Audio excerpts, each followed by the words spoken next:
Let's get ready, say go. Let's go.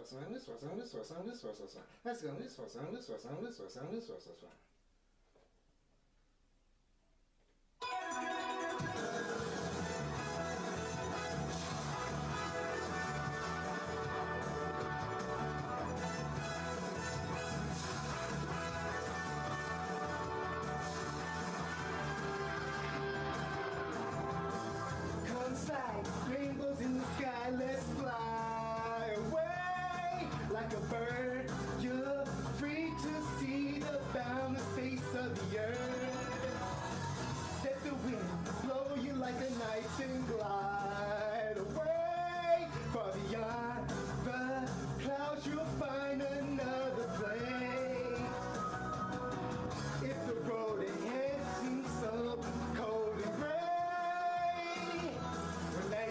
turns today, don't you be afraid, go and fly away. Chala, hey chala, no time to hesitate, go on and search the earth, within it lies a magic surprise. Oh, chala, hey chala, don't be afraid, you got the power to get through the darkest nights. Chala!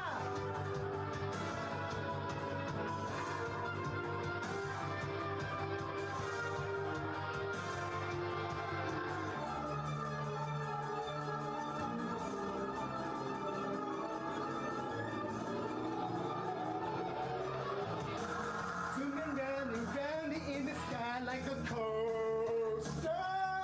Hold on tight, or you may find yourself trapped in a maze.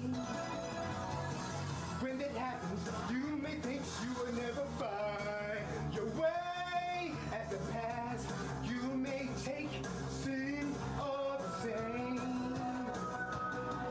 If the road ahead should lead you so cold and gray, when night never turns to day, don't you be afraid, go and fly away.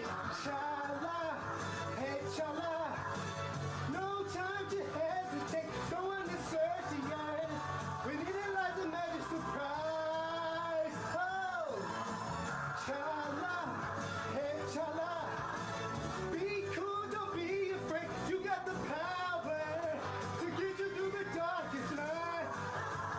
Hey chala, no time to hesitate, go on and search the earth, within it is a magic surprise. Oh, chala, hey chala, be cool, don't be afraid, you got the power to get you through the darkest nights. Chala.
Oh, sorry about that, chat.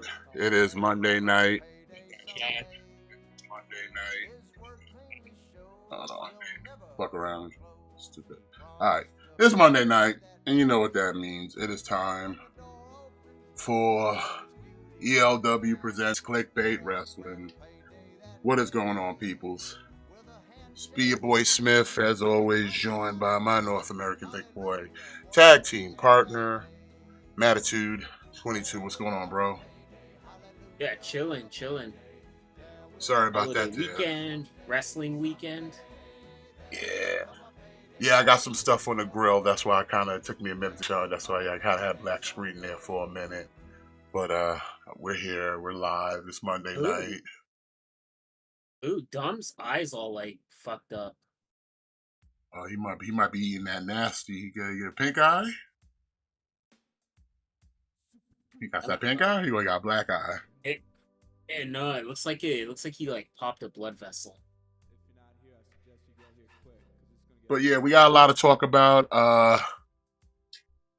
A lot of wrestling went down this weekend and last weekend. I know we weren't here last week. I had a bit of a emergency, so we had to kind of postpone last week's show. But we'll definitely kind of touch base on all Elite Wrestling's All In. Plus, I think All Out's this coming weekend too. Yeah. So, which I think is weird that they have like these two pay-per-views literally kind of back to back like this. It kind of almost negates the previous pay-per-view to some degree, in a sense, almost.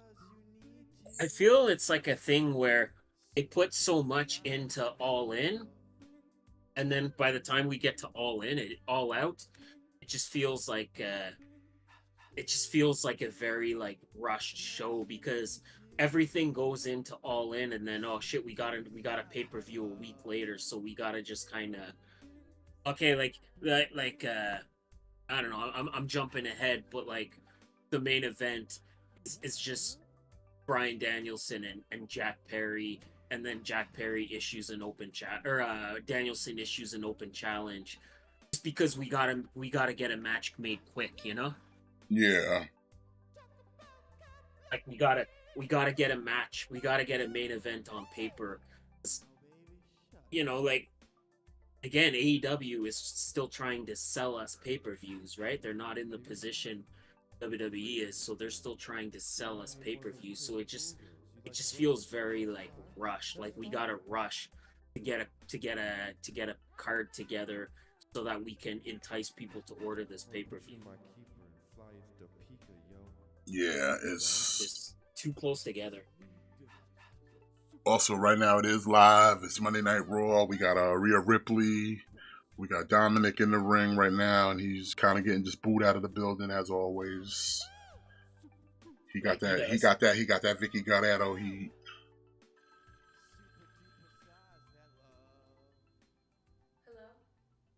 But yeah, I think All In was a pretty decent show for what it was worth. I liked it. We got a new international champion and Will Ospreay defeating MJF for the former Americans Championship.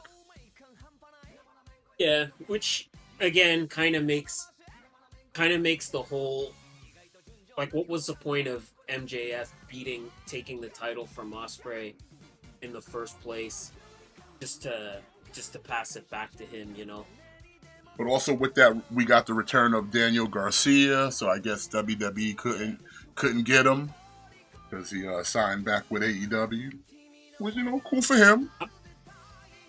Yeah, like, so now I heard that he has not officially re-signed yet, but I heard that basically the feeling amongst WWE is that he's gonna re-sign at some point. Let's just move on. But so they just cut their losses. Said fuck it. Yeah, I think from what I'm hearing is basically they're just kind of writing him off at this point. Like, okay, well, if he was interested in coming here, he would have done it by now. Yeah, I feel you. I mean, it is what it is, you know. And especially with him showing up at All In, that makes me think that they're either like they're in talks or maybe maybe he did resign and we just don't know, because I think they wouldn't. I don't think they'd bring him back if they were still under the mindset that he's potentially gonna walk. So, the fact that he came back makes me think that he made some kind of commitment to them. Yeah. Well, like I said, more power to him. You know what I'm saying? Yeah. Hopefully, like if they're keeping him, then they plan on doing something with him. See, I'm kind of like, that's why I'm kind of surprised, because I almost thought that MJF, I thought that MJF would keep the title and then drop it to Daniel Garcia. That's where I was kind of leaning towards. Is that like, okay, he'll beat Ospreay at All In, and then he'll drop it to Daniel Garcia at All Out if they can re-sign Garcia. But it seems like, I don't know. Like I said, I hope they do something with him. He's a good wrestler. I mean, he's pretty over with AEW audience, so I sort of would like to see him move away from the dancing persona and maybe just go back to like when he was pure champion, like just go back to like the wrestler's wrestler, so to speak. And maybe shift away from the crotch dancing a little bit.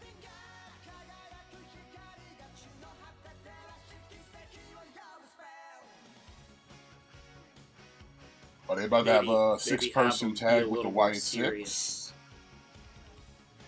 Okay, it's good. I'm glad to see the Wyatt Six.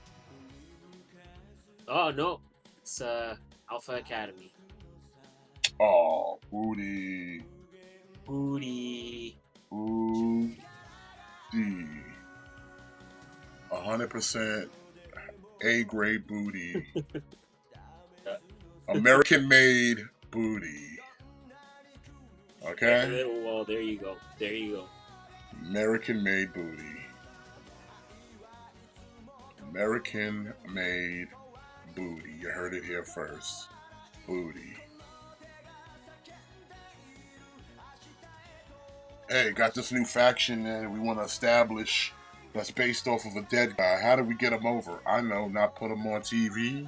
That sounds great. Make it happen.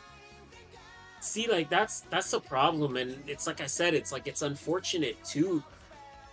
I know it's like I'm like a broken record, but again, it's unfortunate with these smaller pay-per-views that these guys don't get it. It's bad enough that these guys don't get to see a pay-per-view, and now it's like they don't even get, they're not even competing on Raw as much. I don't know, like the Fiend never wrestled on television. Like the Fiend was always something you saved for a pay-per-view, Yeah, he was kind of they treated him like a special attraction. Like I kind of thought, like with Uncle Howdy, it should be the same thing. Like you could have the other ones compete on Raw and SmackDown or whatever, but keep Uncle Howdy like only for pay-per-views, so that when you get to see him, it feels special. But again, it all comes back to these shorter pay-per-view cards. That just so many guys that are just never gonna touch a pay-per-view. Like that's the sad reality. Is there's so much talent that's never gonna see a pay-per-view. They're gonna be on Level Up. They're gonna be stuck on Level Up. Like Alpha Academy's never getting on a pay-per-view. Braun Strowman's not making it. I mean, they did some NXT stuff. Yeah. It just all comes back to these 5-match pay-per-view cards are just too short. Or again, if you want to keep your main card, do like a 2-hour kickoff and have 3 or 4 additional matches on the kickoff. Yeah. But I don't know. I guess that's what it Well, I is. You know, like mean, that's just going back to kind of All In, like they had a pretty extensive card. Like they had like several matches during the 0 hour. Which, by the way, my man, shout out to Stokely Halfway, dress up like Michael Jackson from Remember the Times, yeah. and then fucking doing a spine buster on Ishii. That made me laugh. It's like it's a little thing too that it's a little thing where AEW does they like even like okay like on the pre-show they had a 16-man tag team match, which basically yeah like it was basically just a clusterfuck. It Get was people, just basically get just people a on the card. clusterfuck. Get people on the card, Just get man. people on the card. Like that's what I mean. Like there was more people wrestled in that one match than wrestled on the entire WWE pay-per-view. It's a good way to get people on a card. Like was that 16-man tag? Like was it match of the year? No, absolutely not. Like it's just kind of a clusterfuck. But hey, like it got 16 people on a card, man. It got 16 guys on a card on a pay-per-view. That again, like a lot And of then and guys, listen, you get on a pay per view, even if it's the kickoff, it's still a payday. Still a payday. it's still a payday. Like you know what I mean? Like when's the last time Satnam Singh wrestled on a pay-per-view? Never. Like how often do you see the Dark Order on a pay-per-view? Very rarely. Like a lot of these guys are guys that don't get to be on the pay-per-view very often. So it's something like that where it's a good way to feature a lot of talent in one match. But yeah, they had like at least what 3 undercard matches that were pretty decent. Like I Yep. said, they were just there to kind of try to just to warm up the crowd, get them ready for the show. But all in all, the rest of the show had good pacing. The matches didn't seem to kind of overstay their welcome too much, at least for me. And no, and actually, like just going back to the pre-show quickly, another pre-show match, you had a 10-man tag. So you had a 10-man tag and a 16-man tag, and then the mixed tag team match. So on your pre-show alone, you had 30 wrestlers just on your pre-show, you know? Like that's a lot. Like that's a lot of people, you know? And that's a Uh, lot of people that got a pay-per-view payday. yeah, he was looking like Luger because that definitely was Lex Luger, the American man design straight up. I was like, yo, that's Lex Luger's Yeah. fucking design there. But yeah, like I thought it was fine. Like again, I know people are always like, oh, like the pay-per-views are too long. I didn't feel like it was too long. Like at no point did I feel like, oh man, I wish this pay-per-view was over. I thought the matches flowed nicely. You know, like the matches that needed more time, they got more time. If anything, I would argue that the casket match was too short. Like they maybe should have gave that match more time. Yeah. I mean, the Bryan Yeah, Danielson I thought it was Swerve good. match was good. Like I said, like the only match if I could say again was the weakest would be the Mercedes Monet match. Her versus You know, fucking Britt Baker was kind of weak, especially seeing how his Tony Storm and Mariah May's match was, I think, way better, and that shit went on second. And I'm like, why is the host title keep getting higher booking than your Women's World Championship? Just because who's holding the Jesus, belt, but Mercedes is over there that's what it is giving you, though. but like Mercedes is over there producing trash though. You know, you're not wrong, but here's the New Japan Strong did a show this past weekend, and you had Gabe Kidd defending the strong open weight title, which is like New Japan Strong's world title against Leo Rush. and that wasn't the main event. Mercedes was the main event. Like it's not often that a female main events a New Japan show, but Mercedes did it regardless of if she's producing less than desirable matches. She's got the star power. She's got the it factor. Toni Storm is over, Mariah May is over, but they're not stars like Mercedes. Yeah, I know. Like, was that the better? Like, that was by far the better match, and that was by far the better story. But I think it's just a thing where it's just Mercedes has that. Mercedes has that star power, regardless of what she's producing. Like, she's just got that star power. Now, there was one highlight from All In that I want to highlight that I was genuinely like, okay, I didn't see that coming, but it was nice to see Nigel McGuinness making his return to in-ring competition in the gauntlet match. And he looked good, man. He looked real good. He looked good. Now, I can almost say with Bryan Danielson's outcome of him winning the title, and this is supposed to be like his kind of last hurrah, I could definitely see a match between him and McGuinness. Yeah, I think we'll get there. I think they just don't wanna give us that right out of the gate. I think it's a thing where you don't want to immediately immediately Nigel McGuinness makes his in-ring return and then immediately gets a world title shot. Like, so I even like how they kind of planted the seed of like, oh, McGuinness joined the gauntlet because if Bryan wants to win the match, he wants to be the first to have a title shot against him. So they already kind of planted that seed of like, McGuinness is only back here to kind of fuck over Bryan. Yeah. So I was like, I'm cool with that. And like I said, I don't know if he's gonna be like doing more matches, but like I said, from what he did that night, he looked really good. Yeah, I know. I know.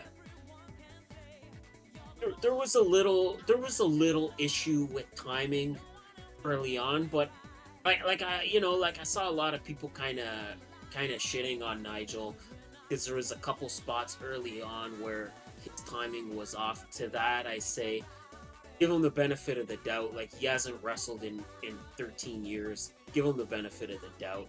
I think he came back. He was in tremendous shape, which I think is important because it shows that he's taking this seriously. Like, he didn't come back just in like whatever shape he was in. Like, he came back in good shape. There was a little timing at the beginning. There was a little rust, but he shook it off. I said anybody who's complaining about he was a little rusty, even with his rust, he still wrestled better than you. Exactly. And like, he got over it fairly quick. Like, he got in, he got his legs, and then he was good for the rest of the match. Yeah, and he looked good. We got some classic McGuinness spots. We got like a double Tower of London. And we got the whole shabazz. We got everything. Yeah. I think we'll see more of Nigel. I think, like I said, I think there will definitely be a match, but I think they don't want to do that right at the gate. I think they just don't want him to be the first one to challenge Danielson for the title, Yeah. Like I said, I wasn't even expecting him because, like I said, he was doing commentary earlier in the show. So it's like I didn't even think about McGuinness being somebody in that gauntlet. Hey, listen. I'm saying it right here. Don't ever let anyone tell you that Mariah May is not magical, because she gave Nigel that kiss and healed him, and she kissed him out of retirement. For real though. Like, you know what I mean? Like, she hit him with that sensu bean magic right there. Yeah. She she went over to the table and she kissed him on the forehead, and suddenly all my ailments are healed. I gotta go get Oh, my yo, gear she's on. like that nurse from My Hero. When she kisses you, you heal your wounds. She kissed Exactly. him, and her quirk Exactly. healed them, son.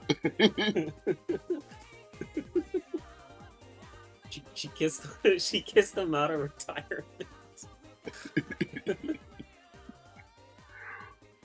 But even like I said, that was a good match. Like we had the whole spot of her slapping her own mother. It's just like all that, and then she still fuck around and won Yeah. with Tony's own move. That was that match I thought was I liked every part of that match. Like I thought Mariah May I thought Mariah May really really established herself as one of the top females in the division. Just a lot of it, like the like slapping, like bro, like slapping the shit out of your own mother. Like you gotta be a real fucking heel to do that. Word. And then like beating Toni Storm with her own finisher. I think Mariah May really showed out at All In. Yeah, I think it's just like I said, and it really didn't hurt Tony because she's still over as fuck as a babyface. Absolutely, yep, absolutely. Like the pop when Toni Storm comes back is gonna be incredible. Speaking of coming back, Jamie Hayter made her return. Yeah. After being out for over like a year and a half now. Beating up on Saraya, who was complaining that she wasn't headlining the show. Which was alright, whatever. Yeah. Like again, it's I saw a lot of people kind of not happy that Saraya wasn't on the card, but to that I say Saraya had her moment last year at All In. She had her moment last year. Yeah, it's Mariah May's turn, so it's Mariah May's turn, and Jamie Hayter missed All In. It was about them. It wasn't about Saraya this year. Saraya had her moment last year. It was this time it was about Mariah.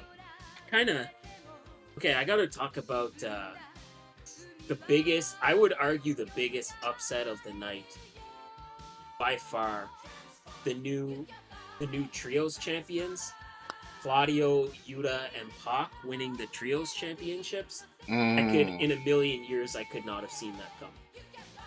I think it's just a thing of like that was supposed to be Death Triangle. Yeah, that's what I'm wondering if it was supposed to be Death Triangle, but because I think there was always an intention to kind of give Pac a moment. Yeah.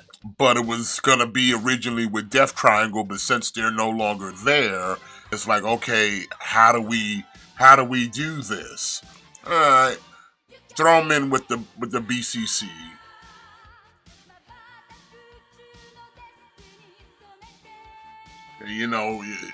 They'll just kind of be automatically just be teamed by happenstance, whatever, Yeah. I mean, either way, the match itself was fine. Listen, I don't mind that.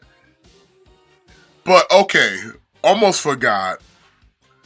I know we've said this before, but it goes to say again. I don't care who you are in the world of profession. You cannot deny that Christian Cage is literally in a renaissance. Oh, by far. The man goes ahead, loses a championship, comes back to do double duty, and then wins a world title shot. This guy. Mm-hmm. This guy. I would argue, and there's a lot of people that are going to groan when I say this, but I would argue that this is the best run of Christian's career. Like, his run in AEW is leaps and bounds better than anything he's done in TNA. or WWE. Yeah, and he's won world titles in both those companies, and he's doing better. He's more over here. Like the man is just doing some of his best work with a turtleneck on, sir. With a turtleneck on. Yep. Like listen, he cemented himself. The moment when your man Copley came back and he's like, yo, go fuck yourself. It's like, I don't need you to get over. I'm doing fine by myself. I'm doing fine by myself. Yep. He is the father figure we all need in our life. Cause I mean, he's just like I said. I mean, let's be real. You can't sit here and say that. Yeah, AEW has been the best thing to ever happen to Christian Cage. You can't even look at the track record. He's done nothing but win. He's done nothing but win. Like, even when he was a babyface, he's one of the few people that sit there and say, I beat Kenny Omega for a title, a world title.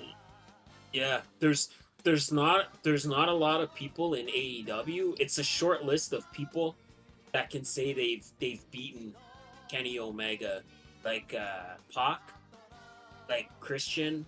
Like, there's not a lot of people in AEW that they could say, like, and not just beat him, but beat him for a major world title.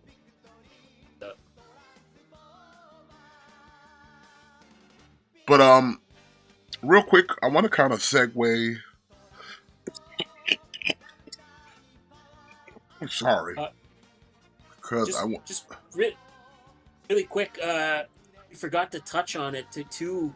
It's so easy to get caught up with Nigel McGuinness in the Gauntlet, but we forgot to mention Ricochet making his debut, which I think kind of anticipated. Plus, that. But I don't mind Ricochet coming back, but I can tell you right now, I do not like his ring gear. Fuck out of here with them loose pants. The loose pants and the gloves is a weird look for him. Yeah. But I wanted to transition real quick, just kind of on that topic of like Christian Cage, Kenny Omega, and the whole TNA situation. And this is going to kind of tie in a little bit to our review of No Mercy. So I'm kind of mixing the formula a little bit. We had a match just yesterday at No Mercy. We had Wesley take on Zachary Wentz of the Rascals, who is now the current X Division champion because Emergence, another show we're going to talk about, he won the Ultimate X match, and he is the new X Division champion. So he comes in to No Mercy with the title, and they announced him X Division champion. Props to that. I like to see it. I like to see the acknowledgement. Unfortunately, we didn't get no title match, but that's okay. But they made your man Wentz look like a fucking star. Not just in the match, because not only did they big him up, but he won the match. Because I don't think a lot of people thought he was gonna win over Wesley. I don't think a lot of people really believed they was gonna let Zachary Wentz beat Wesley, and he beat him clean. I think it's that thing where he got fired because of circumstances, but I don't think Triple H ever wanted him gone. I think him getting fired was a Vince McMahon thing, and if I recall, Triple H tried to fight for him to keep his job, but Vince was like cut him, and so again, I think it's a thing where they probably they perceive him as a star. They want to treat him like a star because and see that's what I'm thinking too. I'm thinking like this match, this win is kind of their way of saying like, we had to let you go because the circumstances at the time gave us kind of no choice, and we like you as a talent. So now that we're doing the partnership and you're coming in having this match, this is our way of kind of saying our bad. So you get the big win, get the big shine, get the everything. You know what I'm saying? Like but the point I'm trying to make here with this how though soon is is your TNA contract? How soon is your TNA contract up? How soon can you work here? oh, you know, they'll definitely get him in the fold, son. You know what? And I had to do some looking back because I forgot that MSK was a 2-time NXT Tag Champion. Yeah, Shit. because I think one of those reigns was like a cup of coffee reign. Mm-hmm. But then they won the Dusty. They won the Dusty Cup. Yeah. No, in fact, their first reign was fine. It's the second reign that was a cup of coffee because then he got let go. Yep, that's right. You're right. So yeah, because that shit got vacated. They had to vacate at that point. But why I was bringing all this up now was because, and I was saying this, we talked about this probably a few weeks back, that like, yo, the deal between WWE and TNA is way more fruitful than what they had with AEW. Because other than him putting Christian over, Kenny Omega didn't do shit for TNA. They didn't do shit for TNA. Compared to what they're doing right now with NXT, it's apples and oranges, bro. Because they're sitting there putting the shine on all their pieces. Joe Hendry had his match last night. Sure, he didn't win, but he still came out looking like $1 million. I think it's just a different set of circumstances. But what are the circumstances? They have a roster of young talent they could have highlighted and vice versa, but they didn't do none of that. The best that AEW did for TNA was like take Kazarian back. I mean, they gave Christian Cage a pretty solid run with the TNA title. Yeah, at a time where their roster was lacking star power. Yeah, but I'm saying like Christian wasn't even really there like that, other than to offend it a couple times and then drop it to Alexander. That was it.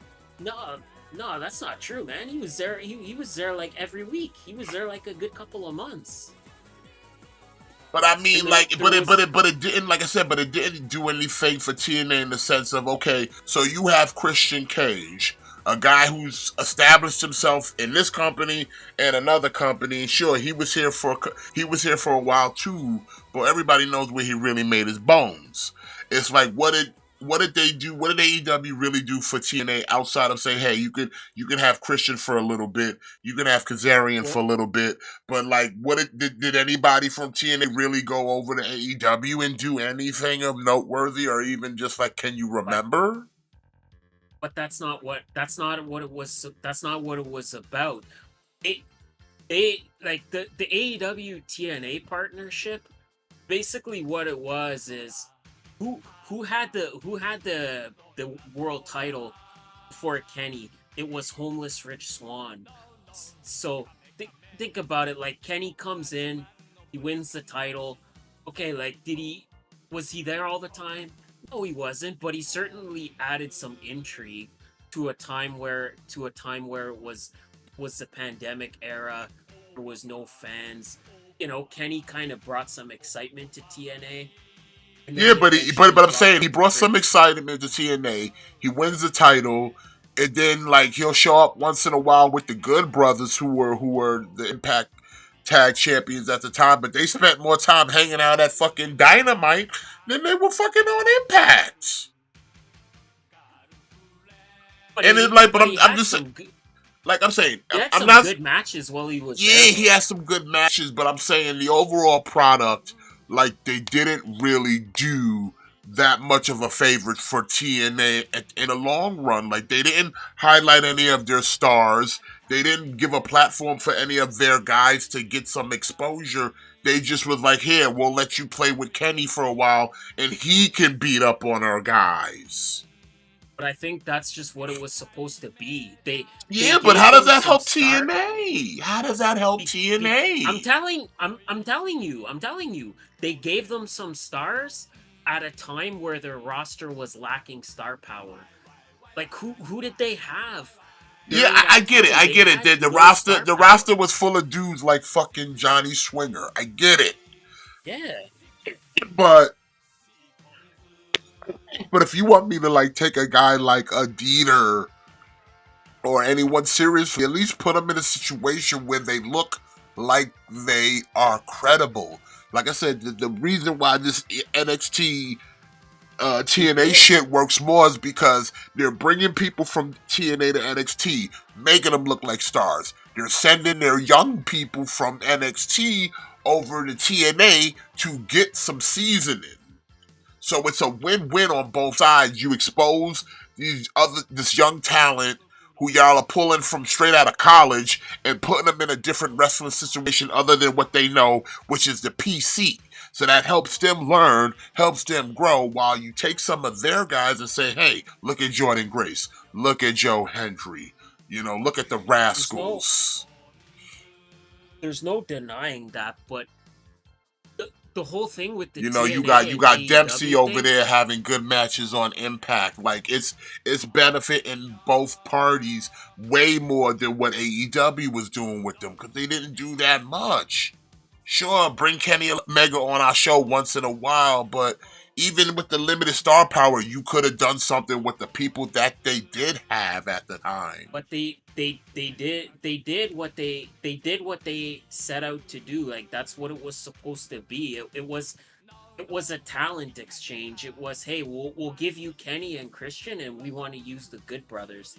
That's what it was. That's what it was. Well, I hate to say it, that's a raw deal for TNA. That was a raw deal. They got played, in my opinion. Not really, though. Not really. Because think about it. So Kenny takes the title off of Rich Swann, instantly elevates the title. Then he drops it to Christian, and then eventually Christian goes on to pass the torch to Josh Alexander. Christian goes on to pass the torch to Josh Alexander to be like, hey, like, you're the guy now. I'm leaving it to you. Like, yeah, but how much cooler would it have been if Josh Alexander showed up on Dynamite to confront Christian, instead of Christian having to come to Impact, where maybe somebody would remember the show still existed, or Josh Alexander show up at Dynamite's daily place and let it be known, I'm Josh Alexander, I'm from fucking Impact, TNA, blah blah blah, and I want my title. But they didn't do none of that. They didn't do any of that.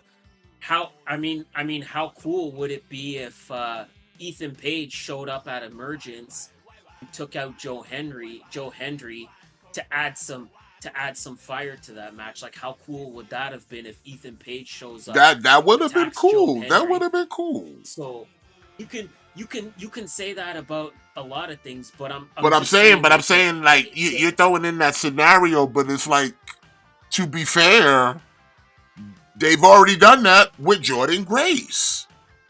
They've already done that where WWE people have shown up to TNA, where TNA people are showing up on NXT. So like that's happened already now. That's a thing. That's a reality. Joe Hendry literally just had a title match for NXT Championship. Because that's what the deal is, though. I'm just telling you that. Yeah, but like I'm saying, I agree with you, but that's a better deal. That's a better deal compared to what. Like I said, I'm not arguing that what you said the TNA and AEW deal was. Whatever that deal was, it was a shitty deal. On paper, it's a shitty deal compared to what they're doing now with NXT. This is a better deal. They're getting more exposure.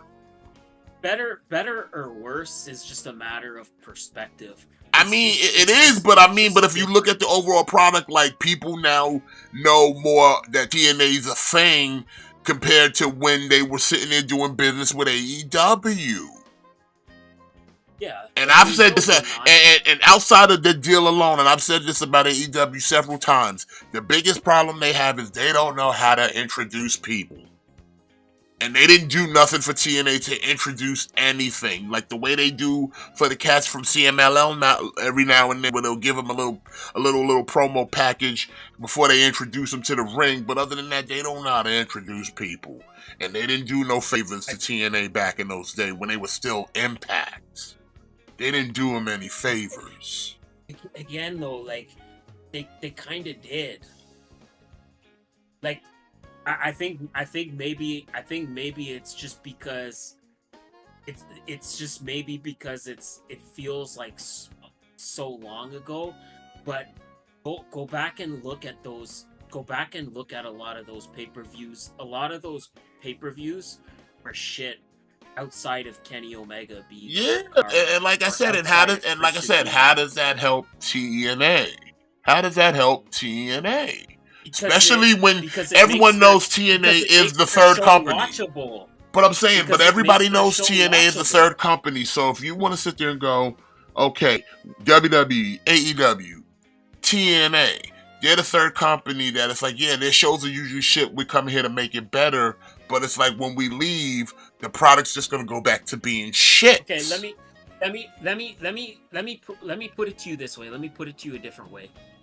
AEW sent their biggest star. They sent their top guy. They sent their world champion to TNA. Who has WWE sent to TNA? Nobody. What are you talking about? Nobody. What are you talking about? Listen. Okay, you can sit there and say that the caliber that NXT has been sending, but I said before, they're sending their young people to get seasoned men. Because most of those cats that they send over there, they're just jobbing out to TNA guys, but that's fine. The TNA person needs to rub more than the fucking AEW, than Tatum Paxley, than Izzy Dane, than Charlie Dempsey, and the other nigga from the No Quarter Cash crew. And by nigga, I mean the black guy, because I don't know his name. But they all came in there and did the JOB to TNA. But that's the point I'm making. It's just different. It's not one is better than the other. It's better in the sense of it. And the overall product it's better for TNA because it puts more eyes on them. It puts more eyes on them.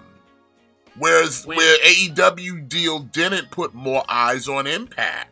But it did. It did though. Like nobody.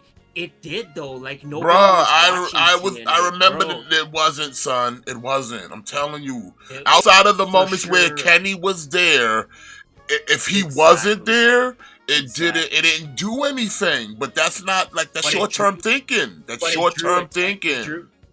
But it drew attention. For that show. For that show. The next show that don't have him. He was there for more. He was there for most of the shows that he was there for were literally like segments of him in a trailer. That shit can't carry a fucking wrestling show. Yeah, it was still better. It was still better than fucking the fourth guy in Chase U showing up. Like it was still better than that. I mean, fourth guy in Chase U is better than the champ giving you a pre-recorded segment and he ain't gonna wrestle nobody. You know, and like I'd rather listen. I'm always the component of less talking, more wrestling. So if you're gonna be at a wrestling show, you need to be wrestling. And I'll take a Chase U dude wrestling over God himself doing a fucking promo with Don Callis in a trailer. Yeah, I'm just saying. Here's my thing. Like, if you like that so much, then you like the fucking that what was that thing they had, the Impact House? Or whatever the fuck that was called, because that's in the same vein. It's in the same vein. It's a sketch. It's a segment. It's not a thing. It's not a thing of. Did I like it or didn't I like it? It's not about that. It's you're saying AEW did nothing for TNA, and I'm telling you what they did, and you're just like they did. No, I know what they did. I know because I watched the product, but I'm saying in the overall sense, it didn't bring more eyes because once the deal was done, people just went back to forgetting about TNA. Whereas now it's like you have like some buzz with them because the stars are getting out there bigger than the scope that they originally had, thanks to them now being aligned with the machine. But you don't think the same thing will happen once the WWE partnership ends? If that partnership ends, it's just gonna when that partnership ends, they'll at least have now a chance of like, hey, we get better numbers, we got a bigger audience, we have a newer audience because we've been exposed to the WWE's audience. So now all of the people that you probably didn't know, now you do know. Because we brought them here to see, like I said, now that everybody loves fucking Joe Hendry, you don't think those WWE I fans don't don't love watch? Joe Hendry. You the only one who don't love Joe Hendry. But I'm That's pretty right. sure all those people that would be diehard WWE fans are now tuning into Impact to see Joe Hendry, to see Jordan I doubt it. Grace, to see the. I doubt it. I don't doubt it. I I think doubt it's it. so. I think so. I disagree. Because he's on fucking NXT every week. They'll just wait and watch him on NXT. Yeah, and then they want to He's on see, NXT and then they every want to fucking see week him anyway.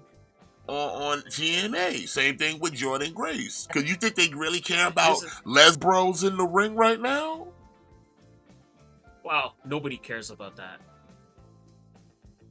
I'm just saying it like this. The TNA AEW thing, it was what it was. It did what it was. It was like, hey, let's work this storyline for a couple months. Let's do this storyline, and it's gonna start with this, and it's gonna end with this. That's all it was. That's all it was intended to be. So to kind of say like they did nothing. Well, it's not a thing of they did nothing. They did what they were supposed to do. Listen, I'm not saying they didn't do nothing. I just say the work that they didn't do TNA any favors in the long run. It really didn't. If you really look at it and see what it accomplished, did it get more eyes on their product? Did it make anyone a bigger star that was there at the time? Like, it didn't do any of those things. But did it do any? But did it do anything for AEW? No, like it. But AEW didn't need it. AEW didn't need it. They're the number two. Listen, when you're the number two, you don't gotta worry about getting the rub from the number three. That's the same way. Like, this is the situation where WWE is so powerful that they're like, look here, we don't even have to give you our main roster because it's too damn strong to begin with. So we can give you our literal developmental. Because it's damn near on the same playing field as the number three. Right. You're right. People are tuning into TNA to watch Dante Chen. You're 100% about that. Hey, here's the thing. Listen, Dante Chen gets seasoning. That's all it is. Because Dante Chen and most of them, like I said, most of the NXT people that are going there, some win, some lose, but that's not the point. They're just there to get. They're there to just run the ropes in a place that's not the PC. That's it. They're there to run the ropes in a place that's not the PC, so they can feel something outside of their comfort zone, see how other companies operate and other people run outside of their own system. That's why they're going there. That's the point I'm making. You're kind of comparing apples and oranges. The WWE NXT deal is, hey, like, you have people that we want to poach, so we want to put them on our show so that when their contract expires, we can poach them and our audience already knows who they are, and in return we're going to give you some of our less than desirable talent. They can I mean, you don't know that. Those could be the next future stars. Not everybody. Listen. Even Bailey was a nobody at some point. Remember when Alexa Bliss was a bubbly cheerleader? Everybody starts out at the bottom. Okay, you gotta get a little seasoning. You gotta put some MSG on that motherfucker. You're comparing apples and oranges. Like the TNA AEW, that it was just meant to be a fun storyline. It was just meant to be fun storyline during the pandemic when people didn't know what the fuck was happening with the world. It was just supposed to be a fun, different storyline. That's all it was. Yeah, but listen, we can agree to disagree on this, but I'm just gonna say, bro, I look at it as, like I said, it was a cooperation, a forbidden door, people working together. But like I said, only one benefited from it, where the other one really didn't, man. I disagree. Like they get to say like they had Kenny Omega as their world champion for a time. Kenny Omega's the best talent that's ever held that world title. So they got to have that. They got to TNA fans got to enjoy one last run with Christian. They got to have one last run of Christian Cage, fresh off of him coming out of retirement. Fresh off of him coming out of retirement, he barely dips his toes in AEW. And then he's doing shit in TNA. There was a lot of talent in TNA that got to work with Christian. That was like a big opportunity. There was talent there that got to work with Kenny Omega. There was fans that got to see Kenny Omega in their house. They got to have Christian Cage in their house. They got one last run with Christian Cage as champion. And then they had their big crowning moment as Christian passing the torch to Josh, cementing Josh as the next guy. So yeah, they did get a lot out of it. In the long run, they did get a lot.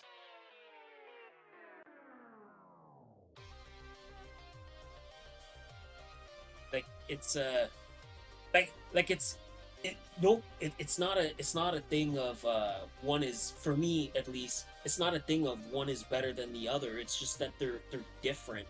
Like to imply that AEW did nothing for TNA, it is moronic.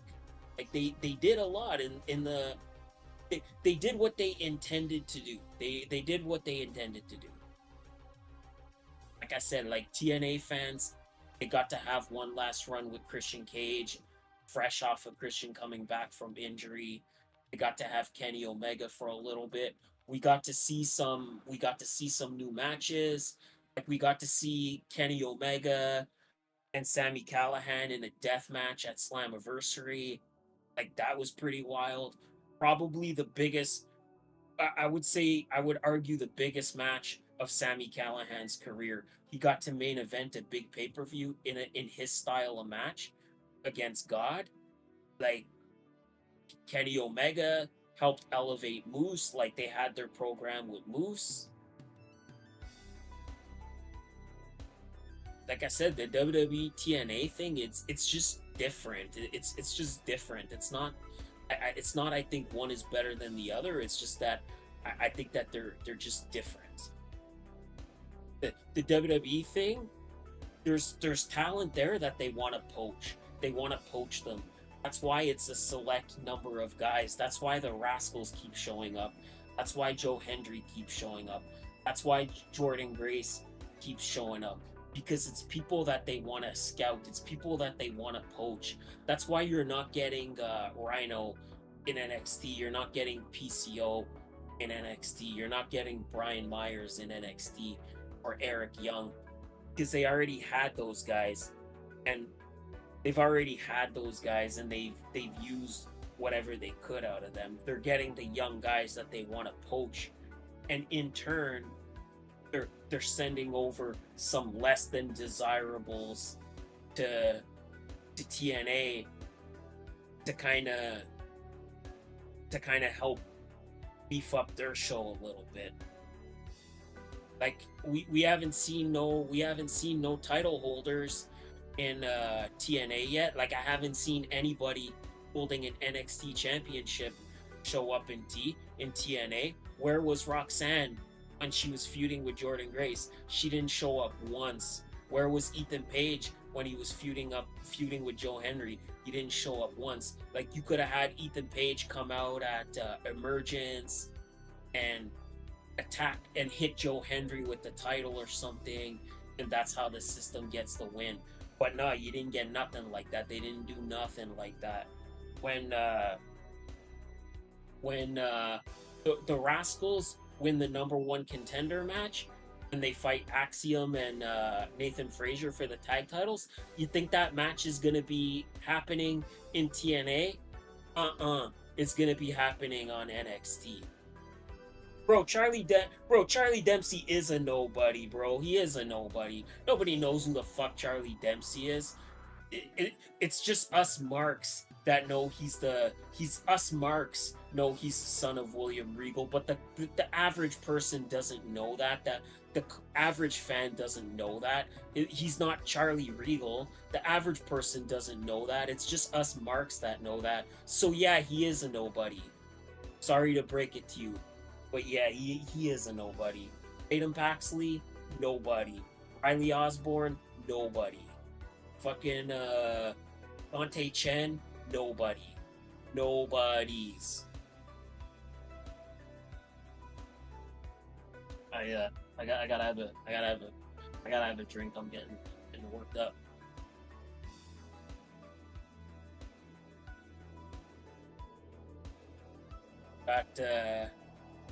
Got CM Punk on Raw. I'm assuming we're gonna get a rubber match between Punk and Drew. I'm assuming we're gonna get that rubber match. My prediction, it'll be those two at Bad Blood in a Hell in a Cell. Because I think they said there wasn't going to be a Hell in a Cell pay-per-view this year, and I think Bad Blood is supposed to feature Hell in the Cell. So I think it'll be Punk and McIntyre at Bad Blood, Hell in a Cell. It's got to get a rubber match now. We got to get a rubber match.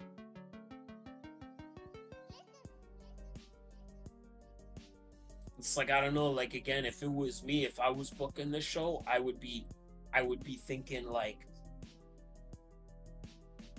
what's the expiration date on Punk, so to speak. I would be thinking, like, how long did he sign a contract for? Like, did he sign like a 5-year deal, or did he just sign like a 2-year deal?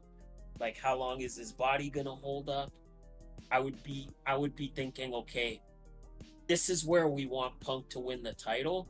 Let's start making moves to get him there. Because if it was me, I would be thinking we need to get the title on Punk sooner than later.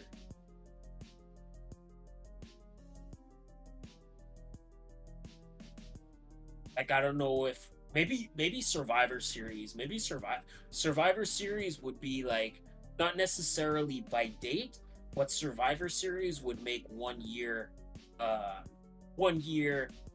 WWE standards that Punk made his return. So maybe end Survivor Series was the start when he beat ADR. He had that really long run with the title. Survivor Series was the start of that. Survivor Series has been good to Punk, so maybe that's the point. Maybe Survivor Series, Punk defeats Gunther. I would be, if it was me, I would be thinking about it like that. I would be thinking about getting the title on Punk sooner than later.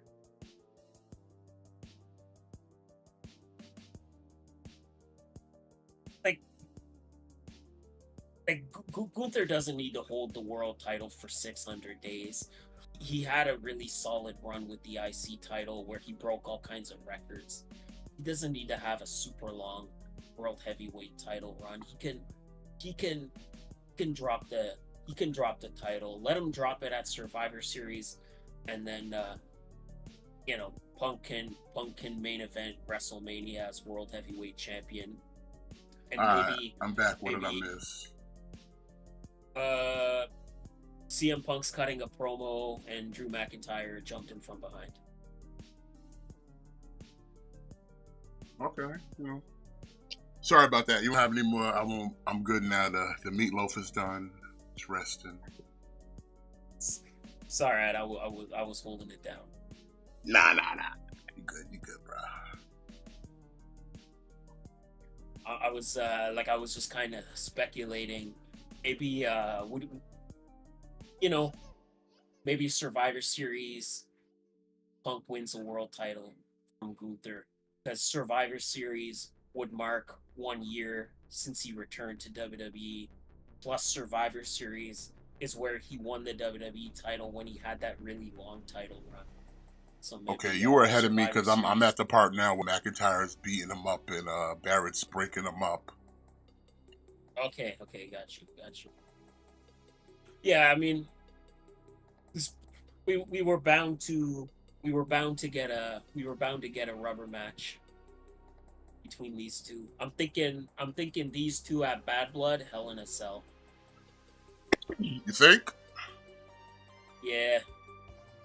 Yeah, I can see it. Because I how can do see you? it. Because think like how do you top like a strap match now, right? Like they can't just have a regular like singles match after they've already done the strap match. Yeah. So I think that's how you top it, like Hell in a Cell. Yeah, I can see that. Like Hell in a Cell is kind of like the ultimate match where you end a feud because after Hell in a Cell, there's nowhere else to go. Yo, I think I have my brain switched off for a second. Like I got distracted by shiny things like this U.S. Agent shield is distracting now. I'm like, oh man, it looks good. It's so shiny now.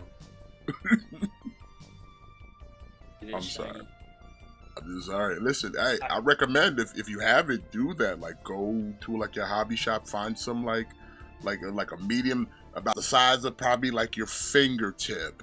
Find you like a little silver star and put that shit in the middle of his shield, and you'd be like, yo, son, this shit kind of slap now.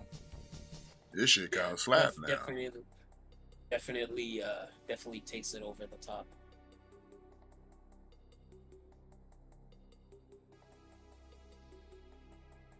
Well, you know, like I said, I've been kind of doing this thing of like, okay, I gotta assemble the team. So I'm like, okay, who am I gonna put him with? Am I gonna just make a West Coast, or am I just gonna make just an Avengers again with the goddamn bracelet? Get out of here, bro. I'm so sick of the bracelet. Like, leave it at home, man. Like, Yeah, don't bring the bracelets to work, son. Like, babe, I'm going to work. I'm gonna leave the bracelet here. I don't want my coworkers to steal it again. Oh, he broke it. We broke it. Good. I don't want to see it anymore. I don't want to see it anymore. Oh, look at your man, Kenny Dykstra. Look at Kenny Dykstra with his suit on. And he's making him, and then he's shoving it down his gullet. Did you see the meme where it was like a picture of Punk kissing the bracelet, and then beside it was a picture of like Drew McIntyre taking the bracelet out of his trunks?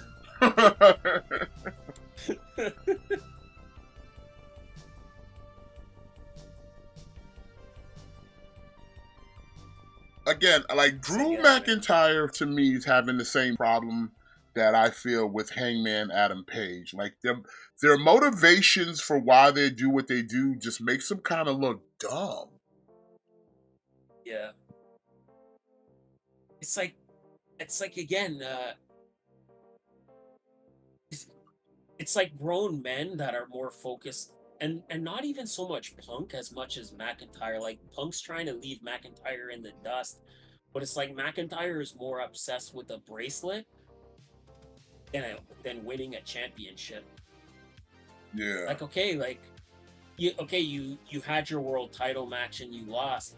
Bro, why are you not trying to get in that Intercontinental tournament? Or why are you not being like, you know what, like, fuck Punk, let him have the stupid bracelet. Who cares, bro? I wanna get at Gunther. Yeah, it doesn't make any sense. Like I said, all the opportunities Hangman had, he strung out on fucking Swerve. It's funny when we talk about we talk about how many guys in AEW that beat Kenny Omega. There's not a lot of guys in WWE that have pinned Gunther, and Drew McIntyre was the first one, and he pinned him in like record time. Like, he pinned him in like seconds.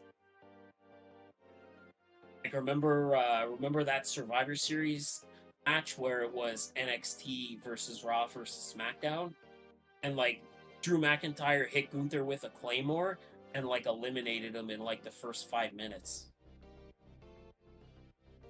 Yeah. I don't know. Like, if I was McIntyre, I'd be like, you know what? Like, fuck the bracelet. Who cares? Doesn't even have my fucking name on it.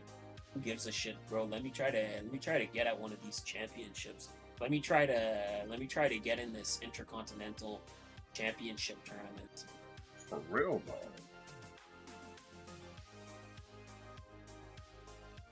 Trying to get some gold around my waist. Yeah, like at least Punk, like he's trying to leave Drew McIntyre behind. He's trying to be like, okay, like we had the strap match, it's done. I want to move on. I want to be the world champion. He's trying to.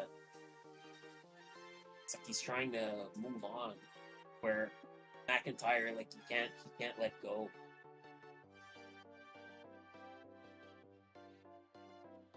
I don't know. Well, let's Bro, jump in. If McIntyre pursued the world championship as much as he's pursuing this bracelet, he'd be like a 10-time world champion by now.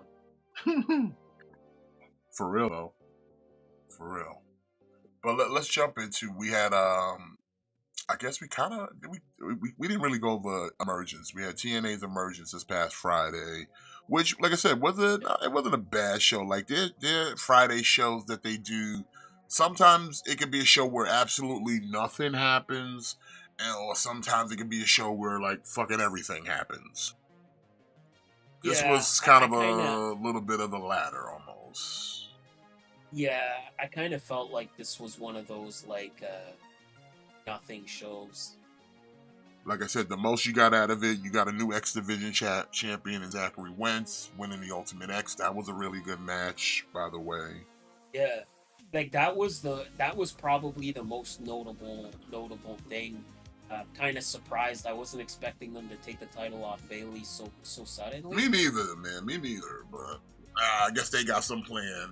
Because I feel like it's gonna come back to like I feel like Wesley's just gonna pop up on Impact, and they gonna have some kind of match for the X Division.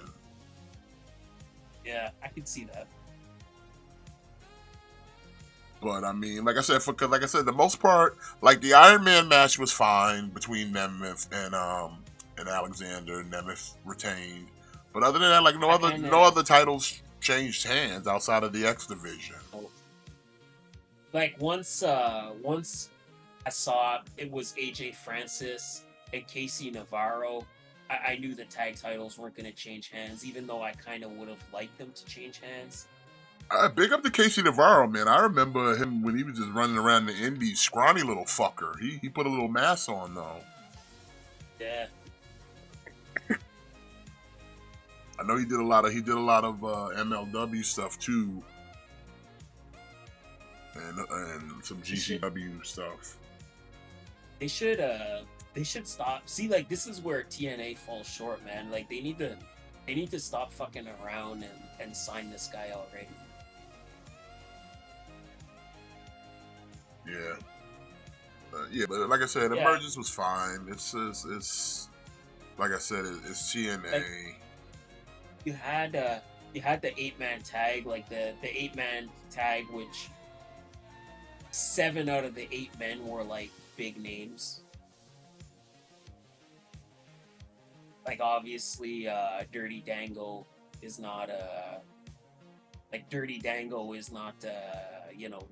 he's not setting the world on fire, but you had the Hardys teaming up with Mike Santana and Joe Hendry. Like that's like an all-star team. Like that's like a TNA all-star team. I believe in Jeff Hardy. I believe in Matt Hardy. It's so dumb. That's so fucking dumb, but I love it though. Wow, he's over there trying to gouge out Punk's eyes and stuff. So he basically tried to commit murder. Yep. Murder. And yeah, I don't really like Iron Man matches, man. I hate Iron Man matches. Yeah, I'm not the biggest fan either. It was kind of a draw, but like I said, it's just, to me, with Iron Man matches, it's like you only need to watch the last 5 minutes of the match. Like nothing that happens before is important because you only need to watch the last 5 minutes. You know. Basically. especially 60 minutes. Like 60 minutes is long to watch the same two guys fighting. Like 60 minutes is long. You know, it'd be that way sometimes. But then we move on Ian, to what has he done since then? What has he done since then, Ian? not much. Not much. Dirty Dango is not even Dirty Dango no more. He's a JDC. Or what is it, JDC? I think it is. Is it like Johnny Dango Curtis or something? Yeah. Stupid.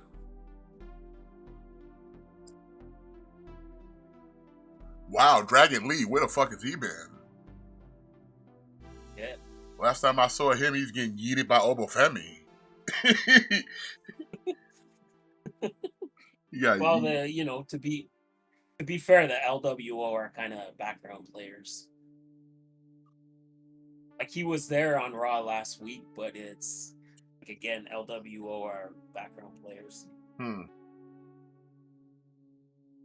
But from TNA, we move on to WWE Saturday afternoon for their Bash in Berlin. Again, it was like what, five matches, 6 matches, I think it was. Yep, just 5 matches. We had the women's tag with Alba Fire, Ala Dawn going up against Buff Girl Magic. Not super stoked to see Jade and Bianca getting the titles back. Yeah, but it's BGM, son. It's BGM. It's Buff Girl Magic. Yeah. Like I said, Ala Dawn can only carry so much, and like I said, Alba not that much of a looker. Isla can only do so much with her pretty smile and little curves over there. Okay, she can only do so much by herself. Especially when you're dealing with Buff Girl Magic, when you're dealing with literal like statues of David walking around. It's just the thing of like, now the better looking team has the titles, but the better looking team is not the better workers. It's an unfortunate thing, man. It's an unfortunate thing. At least Unholy Union, at least they were kind of elevating the titles a bit. Yeah, they gave them a little decent run with it. They got some title defenses out of their way, so they didn't just look like nothing champions. Like I'm glad they didn't immediately just lose them. Like when they won them at Clash of the Castle, I was kind of worried. I was like, oh man, I hope they just don't lose the titles back next week. So I'm at least glad they let them have a bit of a run. Yeah. We had Cody Rhodes, defending the undisputed WWE Championship against Kevin Owens. It was a good match. You got two baby faces clashing it out, so you got that kind of dynamic going. The crowd's kind of split between the two. I kind of didn't care for some of the stuff at the end of that match. Like, okay, like Cody Rhodes hits the crossroads on Kevin Owens, and then instead of pinning him, even though that move has literally beaten everybody else he's ever faced, instead of immediately pinning him, he goes to hit him with like another crossroads. Then he hits him with the second crossroads, and then still doesn't pin him. And then he's like, oh, I gotta hit him with that third one. And then the third crossroads, Kevin counters into a stunner and then pins Cody, and then Cody kicks out. Like, I thought that was kind of stupid. Real quick, sidetrack. I popped open that bag of Smarties. Now, this ain't the first time I've had them because you've sent me Smarties in the past several times. So, and I have to say, I enjoy Smarties way more than M&Ms. Me too. I like the thicker candy coating shell that the Smarties have.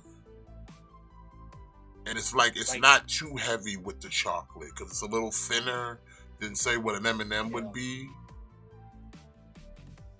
I find too, like, the M&Ms, you just taste chocolate. Whereas I find the Smarties, like, you can taste a little bit of that candy, you know? Yeah. Like you- the shell's a like, little you bit get the thicker. The chocolate. shell's a little bit thicker, Yeah. and you get more of a bite out of it. Whereas M&M, it's like as soon as you bite, the shell kind of just disintegrates, and you just got like a mouthful of chocolate. Yeah. So I'm like, man, you ruined it for me, man, because I can't get Smarties in the U.S. That's okay. I'll send you more. There's no short supply of Smarties here. Listen, when I come to Canada, Actually, son, I'm gonna have to see if I can sneak some bags back into the country. You didn't hear that. Nobody heard that. Actually, before we went live, I polished off a bowl of Smarties ice cream. What? Yeah. What's going on, Marin? They got Smarties ice cream, bro? Yep. That sounds fire. I got like Smarties everything. Like, you know, you could get like a Smarties McFlurry at McDonald's. Get like a Smarties Blizzard. So basically, Smarties is just y'all official M&Ms of Canada. Technically, but like we also have M&Ms here, but they're not like we also have M&Ms here. They're just Smarties is more like Smarties is like the number 2, or Smarties is like the number 1. Like M&Ms are like the number 2. Like it's not really like close. It's not really like the competition is not really close. Got you. Marin, you didn't miss much. We were just kind of going over TNA's pay-per-view Emergence that went down last Friday. And, you know, of course, it's Monday night, so we're watching Raw.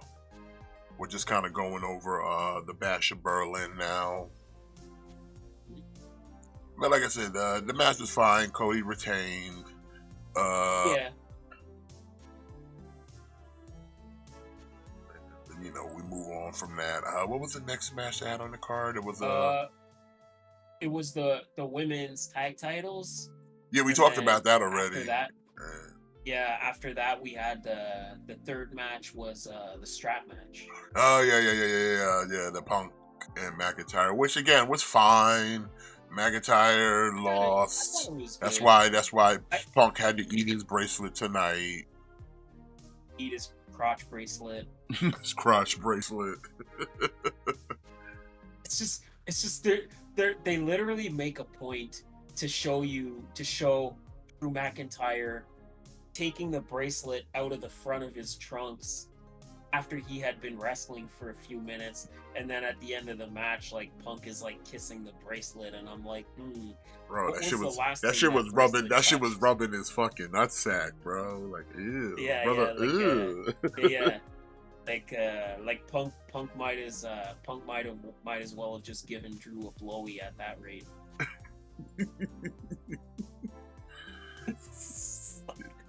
It's like that's why you don't share a bar of soap, right? Like if you shower at somebody's house and there's a bar of soap, like you don't use that bar of soap, because when I'm like washing my face, I'm thinking like, what's the last thing this bar of soap washed? Listen, I've circumvented that already, Matt. We in this household do not deal with bars of soap. We deal with only liquid soaps, body washes. Yes. So if someone wants to come over and cleanse themselves, they just gotta squeeze a little bit of the grease out of the bottle and lather the fuck up. No bars needed. No pube hairs. None of that nonsense. Exactly. Okay, it's 2024. We got liquid soap, my guy. We in the future. Mm-hmm. All right, I'm eating dehydrated candy. You heard? We in the future. The future. But anyway, Future. all right, we got a triple threat also for good. Okay, so this is a triple threat to get qualified into a fatal 4-way to be the number 1 contender for the IC title. Correct. guy. Great. I already forget who qualified last week. Yeah. But we got Dominic, we got Ilya Dragunov and Dragon Lee. Carlito's out here. But now here's Damian Priest. This match is kind of low key like a banger, bro. Like Dragon Lee and Ilya Dragunov, they just kind of made me eat my words a little bit, but that's kind of low key like a banger match. And then you got Dominic in there, you know. And listen, again, Dominic, man, I've said this before. Dominic is an MVP, son. He's definitely like a rookie of the year contender type character, because like he's been having the best arc ever, man. Absolutely. Heel Dominic has been best Dominic, son. No, 100%, 1000%. And you can't even tell me, the shit he did before this was good. Stop it. Oh. Stop it. The best you could give me, what? He won a tag team title with his daddy? That's the best you got? Don't forget also his daddy lost his eye during that time too. Yeah, that's true. Oh, we got a botch. Yeah. Yeah, see, like I was just saying how fire this match was, and then they immediately botched. You know, okay. You can't win them all. It happens sometimes, yeah. But it's like, listen, heel Dom is best Dom. The moment he lined himself with the Judgment Day, the kid has been doing nothing but up. Like, listen, his match rate has improved. His heel work is good stuff. He's got plenty of heat, and I mean, believe it or not, he wins more than he loses. Absolutely. Whether it's clean or dirty doesn't matter. I mean, he's a heel anyway, so it really it just strengthens the heel that he's winning. Either he wins dirty, so you know. I feel like the fact that he's a heel makes it even better, because then like he could win by dirty tactics. Yeah, and it doesn't, and no one's gonna sit there and be like, "Oh, he's a bum" or whatever. Like, nah, he's a heel. I expect him to play dirty. Like, I expect him to cheat. It's literally in the name. Like, he's dirty Dom. It's literally in the name. Yeah.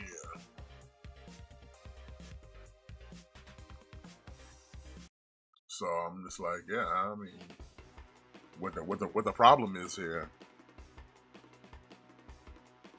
Bro, this dude has a sign that says "hot dog water is delicious." And I'm thinking like, I'm thinking like, what life choices led you to creating that sign?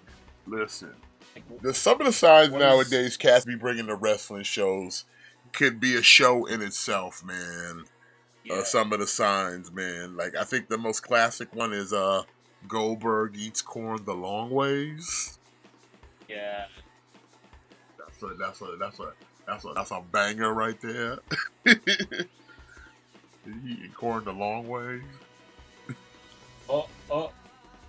Look at there's a dude sitting front row at Raw, wearing a Mercedes Money shirt. I told you, star. I see the hot dog water one. Bro, watch when they go to the announcers. He's sitting right behind the announcers, and he's wearing a Mercedes Money shirt. Okay, hold on. It's coming up. Star power.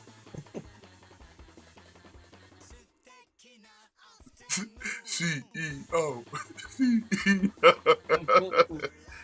I'm saying though, son. Like, then put the world title on her. Why'd they put the mid card on her? I don't know. If y'all gonna do her, if y'all gonna treat her bigger than your women's world champion, you might as well have just took the title off of Tony and had Tony chase, because she's already Monet's already the heel.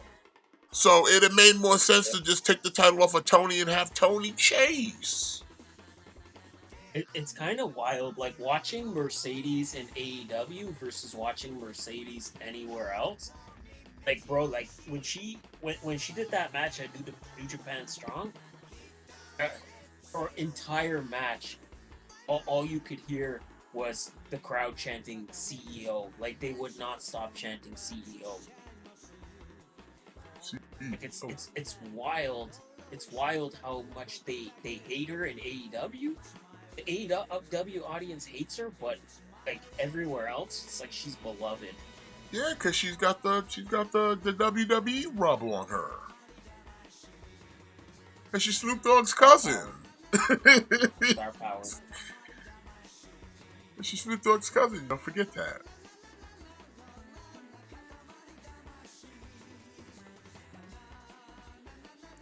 We get a little replay of Bronson Reed crushing Strowman on top of a car, which was a pretty badass little thing they did there. That was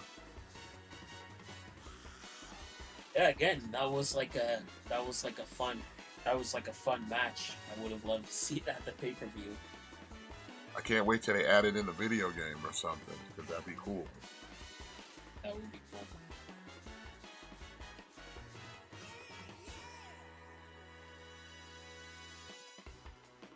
Bronson Reed is out. You got the that triple threat. beer flu, son. You got the beer flu. For real, for real? For real. Oh, damn. Yeah. Bro, it's like that. Like people be forgetting beer flu, but it's still a thing, you know? Yeah, it's still out there. It's still very real. It's still very much real. It ain't rampant no more, and we know what to do now, but yeah, it's still out there. It's kind of crazy a little bit, like thinking back to like that time. Like that was such a weird time, man. You know what? I didn't mind it. You know what? Actually, me neither. There was a lot of stuff that I enjoyed. Like I liked that. Like movies would come out and like they would just go straight to streaming. Like, I got a lot of things accomplished, time with the and less people out there in the streets. So it was fine. I mean, it was a little adjusting, but it's like, hey man, I got to work from home. That's always cool. Yeah. You mean to tell me I can work in pajama pants? Let's fucking go.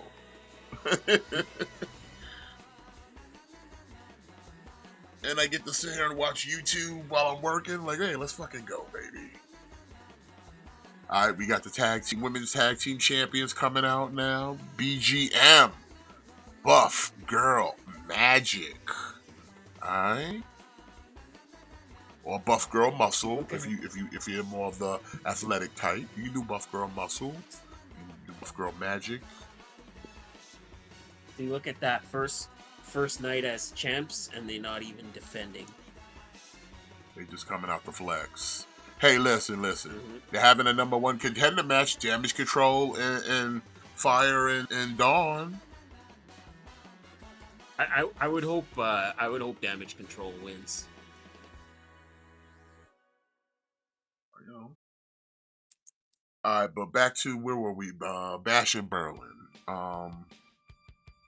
The strap match was cool. Right, so, Punk wins. Then we had the mixed tag, the Terra Twins versus Dominic and Liv, which whatever. I kind of hate the Terra Twins. I hate that.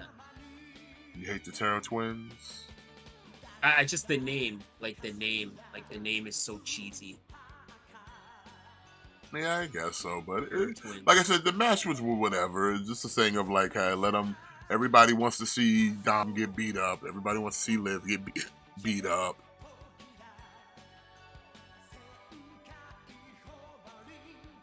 It's like one of those kind of like hollow victories of like, you beat these people that cost you the title, but you're still not champion right now. So it's like, yeah, like it was what I expected it to be. Like, yeah.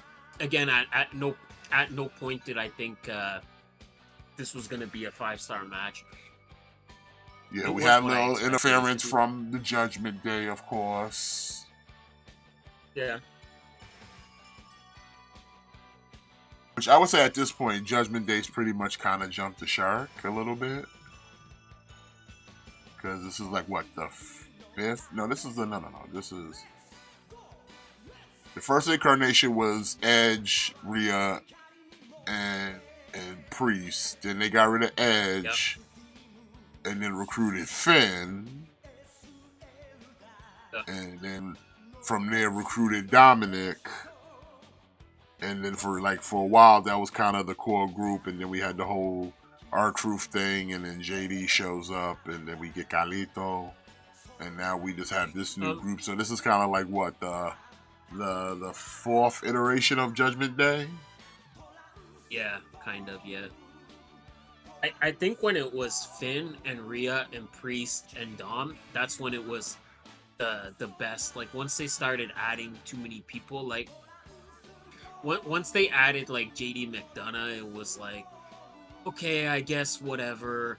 But then once they added Carlito, that was really the point where Judgment Day just kind of came silly to me. Yeah, like, you know, like, don't get me wrong, I love R-Truth, but he definitely kind of softened their edges with the kind of the comedy shtick added into it. Like, don't get me wrong, I laughed, it was funny, but, like, at the same time, it's like, you know, for a group that's supposed to be kind of like no-nonsense killers, throwing Truth in this mix softens their edges up here a bit. Because Truth, you can't help but not laugh at what Truth does. Which then you don't take him that serious. So, last time I took Truth serious, he was smoking a cigarette on Raw.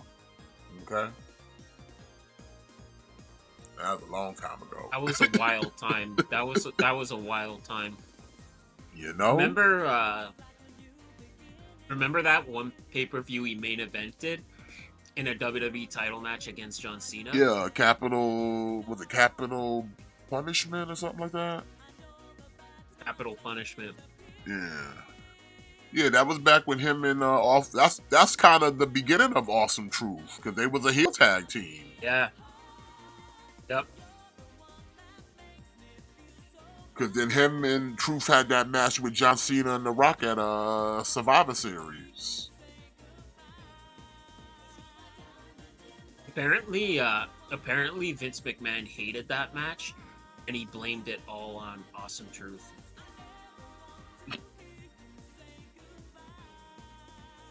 He would. So Speed's getting a women's champion now? Oh great, another match I won't be watching. Yeah, I don't know, man. The 3 minutes thing, it's just it's brutal. I mean, I don't even know. Is it even doing anything on Twitter? Is it making numbers on X? I have no clue. My. Bro, Io Sky versus Lyra Valkyria in a speed match? That's gonna be awful.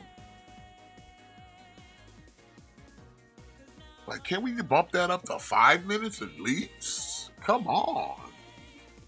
They really think people's attention span are that fucking short, bro. Like, can anybody handle content longer than 5 minutes? Yeah, bro, that's gonna be like straight dog poop. Yeah,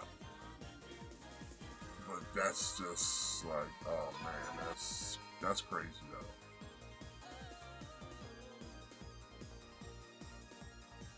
Yeah, I hope Damage Control wins this. Fuck, Yeah, me too.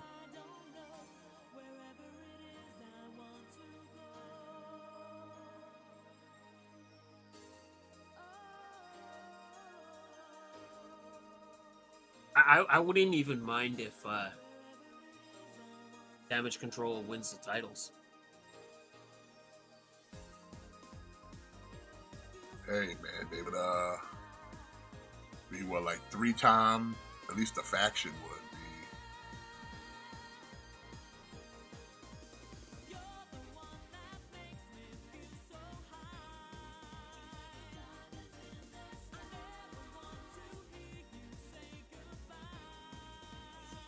I said, we got Alba Fire and Isla Dawn, the Unholy Union. Like I said, man,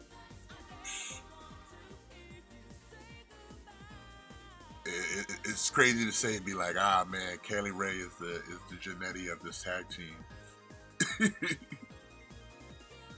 Wait, what? Hold up.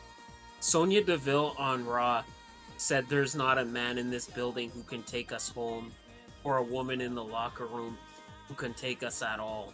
But if you want to shoot your shot, step up. She said that on Raw?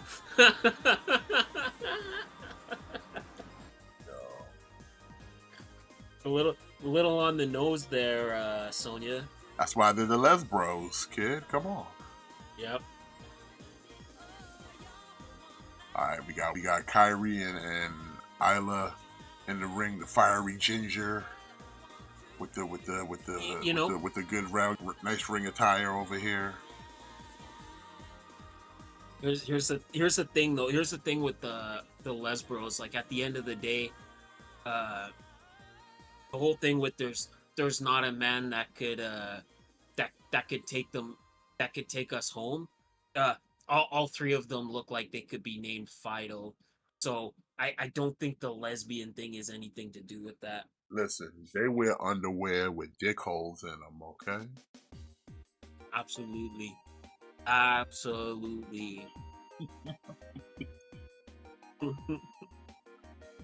They're not wearing no regular panties, okay?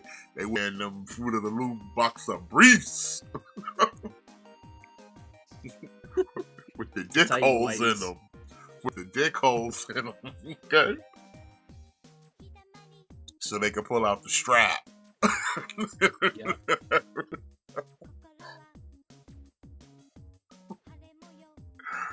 Yo, that's the best line ever, son. You remember Chappelle's Show? Yeah, I love Chappelle's Show. When they were doing the Player Haters Ball? Yep. And they were showing pictures of celebrity and they were roasting them, and that's like they showed a picture of Rosie O'Donnell and Chappelle was like, yeah, she wear underwear with dick holes in them.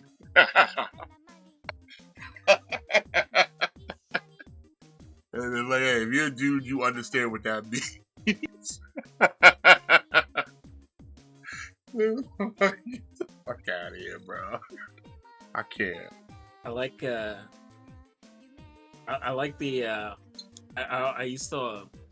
episode where it's like pop copy. Yeah. And he's like if you're late for work and your manager's giving you a hard time, just tell him you got there as soon as you could. And he's like, if a customer is mad about something and they want to see the manager, just tell him you are the manager. Like, yo, I'm the manager. Good. Yo, what's up, B? Yeah. Bro, Chappelle's Show is fucking wild. Yeah, that shit was goated. Yeah. That Chappelle Show. Average 1.5 million views. Okay. Listen, good for that. I guess it's working. I guess the younger cast like that fast paced content. Good for them, bro. Cause I can't sit there and go 3 minutes. Yeah, that's not enough wrestling for me, bro. Especially since I've been conditioned to have the dispense of disbelief that this is an athletic competition and you got to do a lot to take down your opponent for 3 seconds. To sit there and go, now we're gonna bust it out in 3 minutes. I'm sorry, unless it's a squash match. Yeah. Like how long do you have to watch a video on Twitter for it to count as a view? Mm-hmm. Like, I don't even think it's that. I think it's because Twitter is more of a like everything is short form content. You're not really watching long form videos on Twitter like that. It's clips, it's GIFs, it's memes. So it's like, okay, if they're showing a clip of something, you're gonna get maybe at best 2 minutes of it. I think that it's just people scrolling and then they see it, and then they might watch it for a couple seconds, and then they might keep scrolling. Like, are they actually going just to watch it each and every single week? Like, are they actually like, oh, I gotta log on to Twitter at 12 p.m. to watch Speed, or are they just scrolling and it happens to I mean, to I've pop seen up it a and then few they times maybe on my watch it for a feed, and couple I've stopped to seconds? watch it. That's usually, I think, how it works. Is like, if you're following WWE, it's gonna show up in your feed, so you can watch it at any time. It's Yeah. pretty much like So anything else on demand, because it's just gonna be that there doesn't unless they delete it off their fucking page. that doesn't uh, that doesn't that doesn't necessarily speak to quality, right? No, it just means that, hey, if you wanted to watch it, you can watch it right now, and it is what it is. Leave a comment below and say, hey, the match was good, the match was fresh. Why we wrestling for 3 minutes? Like, you mean to tell me now a guy that can have an Iron Man match can go down in 3 minutes? Okay. If that's what you want people to sit there and believe, like when you sit there and go, oh, these guys had 20-minute, 30-minute, 60-minute classics, and now cats can literally go down in 3 minutes. Okay. I kind of watched the first match just to check it out and see what it was about, and like that first match like broke my heart. Like, I don't know, just watching Ricochet and Dragon Lee jump around for 3 minutes, and then Ricochet has to quickly beat him with his finish, was like it was like sad. Like, not even sad, like pathetic sad. Yeah, because it's like, man, like I've been conditioned to be like, listen, matches are at least going to average out. The only way a match is going 3 minutes is if it's a known person going against a no-name fucking jobber. But we're not dealing with Ricochet going up against a no-name jobber. You're going Ricochet versus Dragon Lee, 2 established stars. Like, shit, we're barely in the business of jobbers anymore. We just have upper to lower mid card.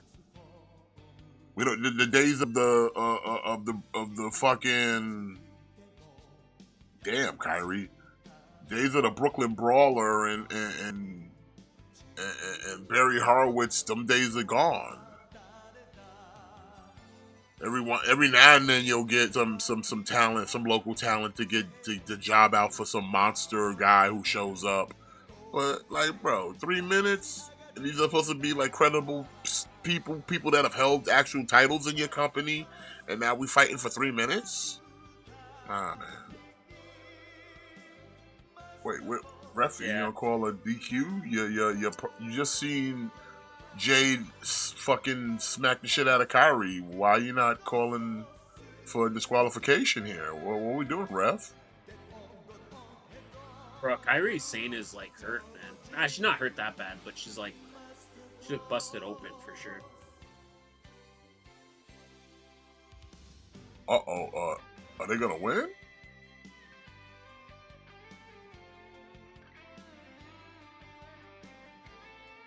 And the Unholy Union getting another shot at the titles here.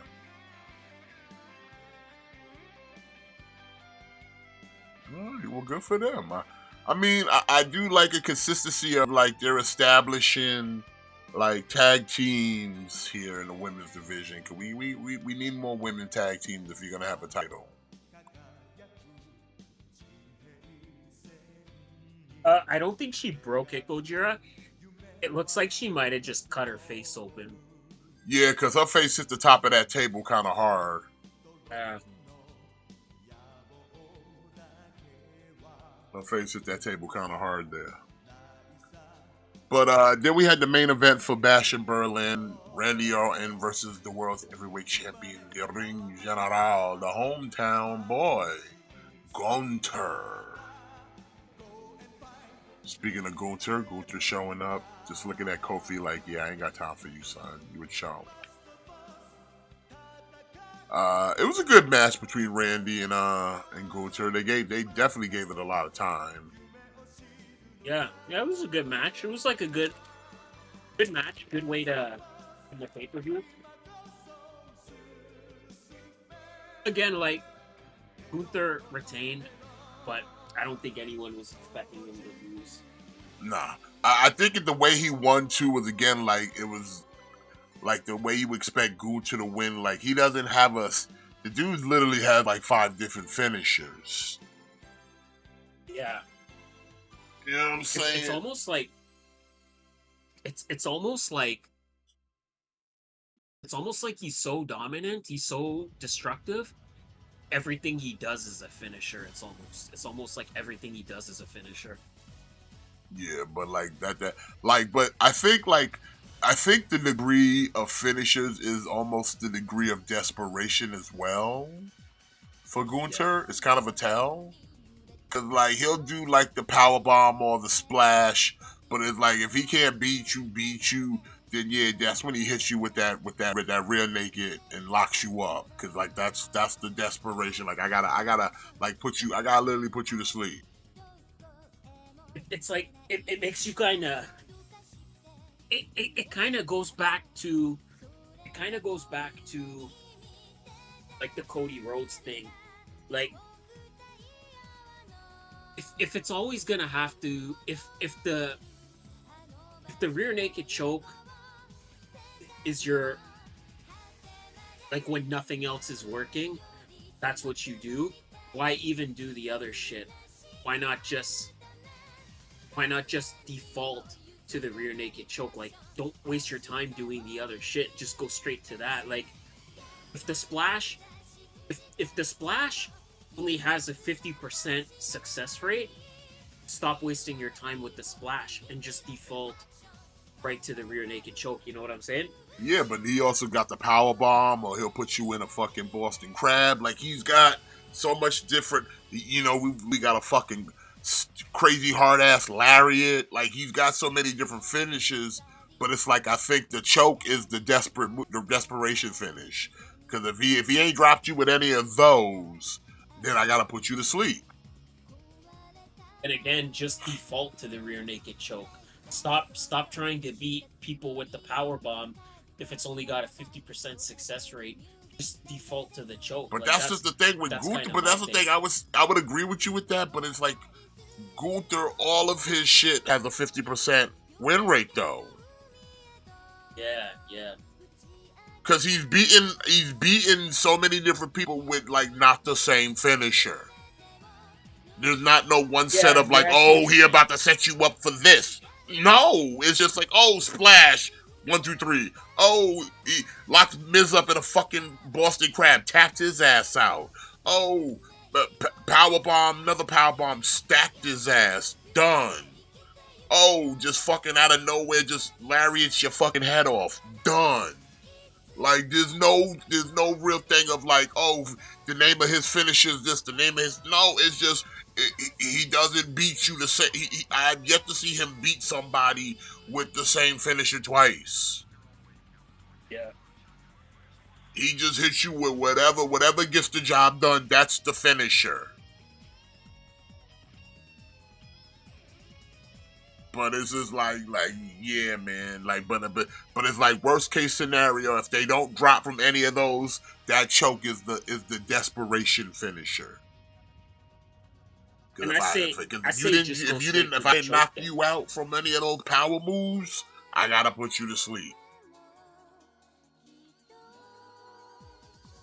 I would say just go straight to the choke then.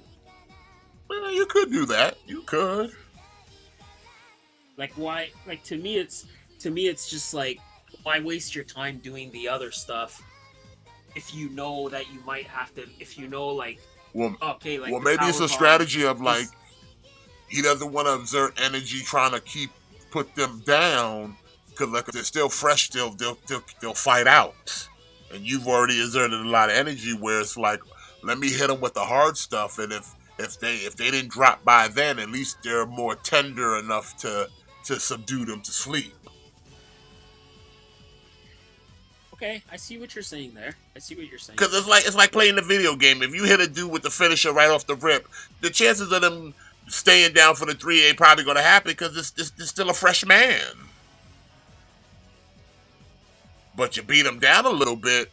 Next thing you know, a submission, you sit there and tap them buttons real easy because they've been beat down enough that they can't fight out no more. Okay, I feel you on that. That's why I said like the choke move, the certain people. Plus, at the same time, the choke move for Gunther is a way because the only people he's really put it on are people who they didn't want to lose steam. So how do you protect the dude from not looking weak? You don't pin him, you don't submit him, you make him pass out. So in essence, he never tapped. He never said I quit. He just choked him out.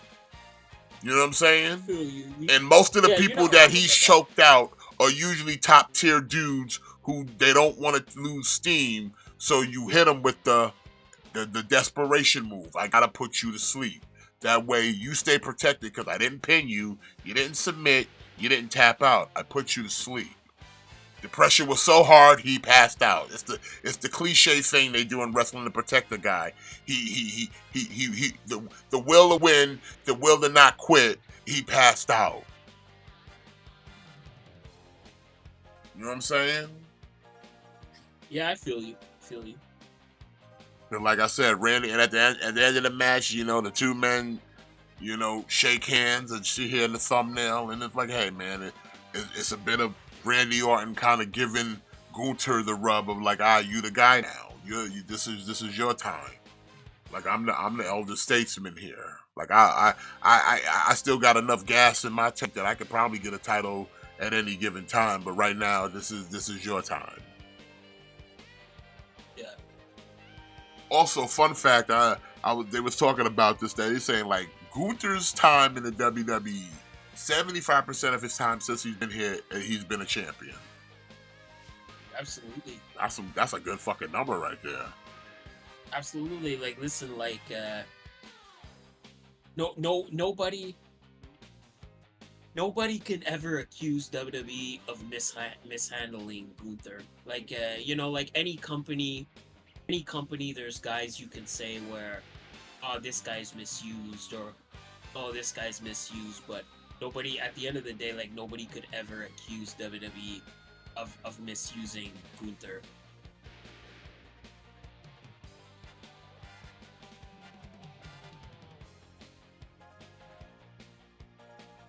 So who do you think's gonna be next? Like, I don't want to see Randy Orton again. It's a good question. It really is a good question because, like, most people he already beat in the mid card as IC champion. So it's like, okay, who do you got in the main event? Rollins is kind of out for a hot moment. Punk's preoccupied with McIntyre. I mean,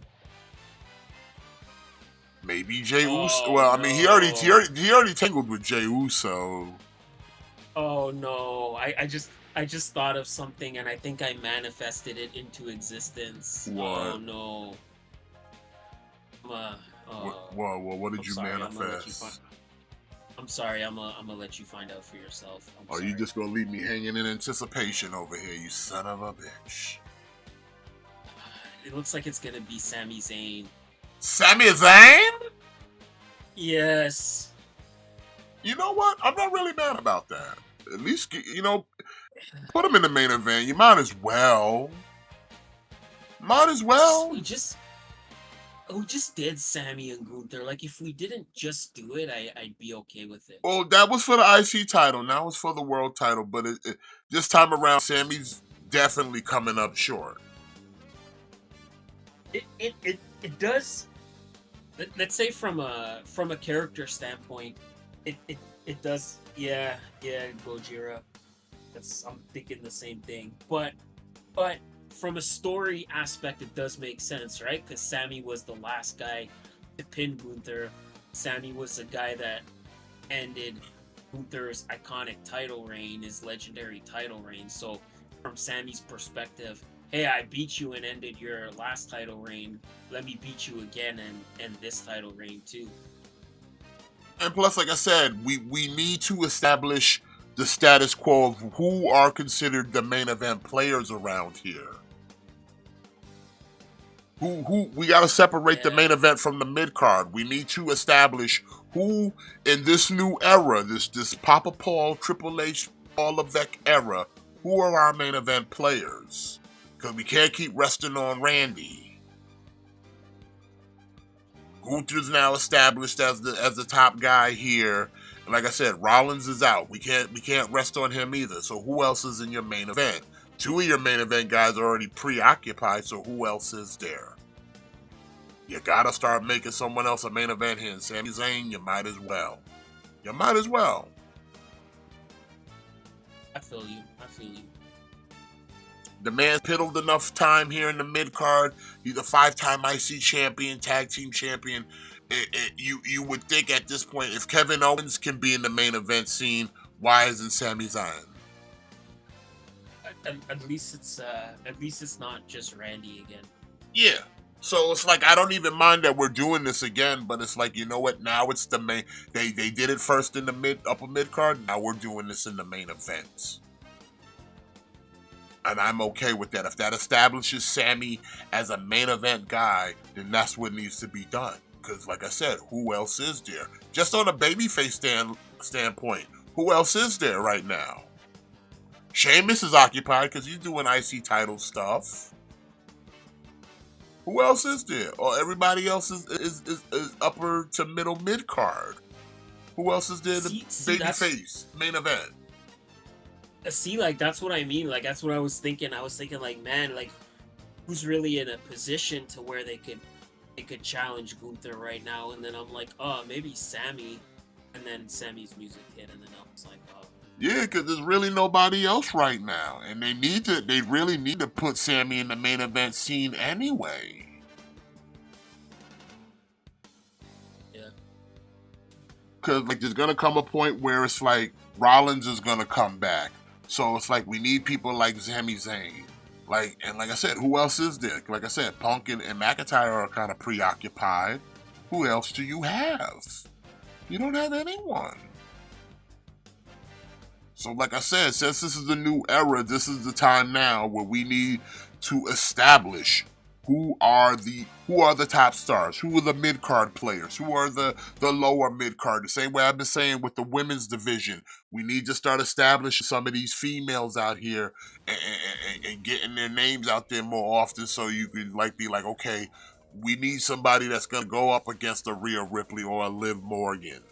Because the Charlottes are not here right now. The Beckys ain't here right now. The Asukas ain't here right now. Bianca's over here babysitting Jade, so she's busy. You know what I'm saying? Gojira's answered your question. He says the janitor, the guy selling the pretzels, Michael Cole, Larry the dog, anyone but Sammy. Listen, you can have those options, but the truth of the matter is, there's no one else that's more over as a babyface right now than Sami Zayn. Yeah, that's fair. So it's that or nothing, because you don't have anyone else. Either that or you just do Randy again, and that's the truth. I will say that Gunther and Sammy is more appealing than Gunther and Randy in a rematch. You know what I'm saying? Because like I said, everyone else is not up to main event standard to Gunther, where they're going to give a good match where they stand a chance.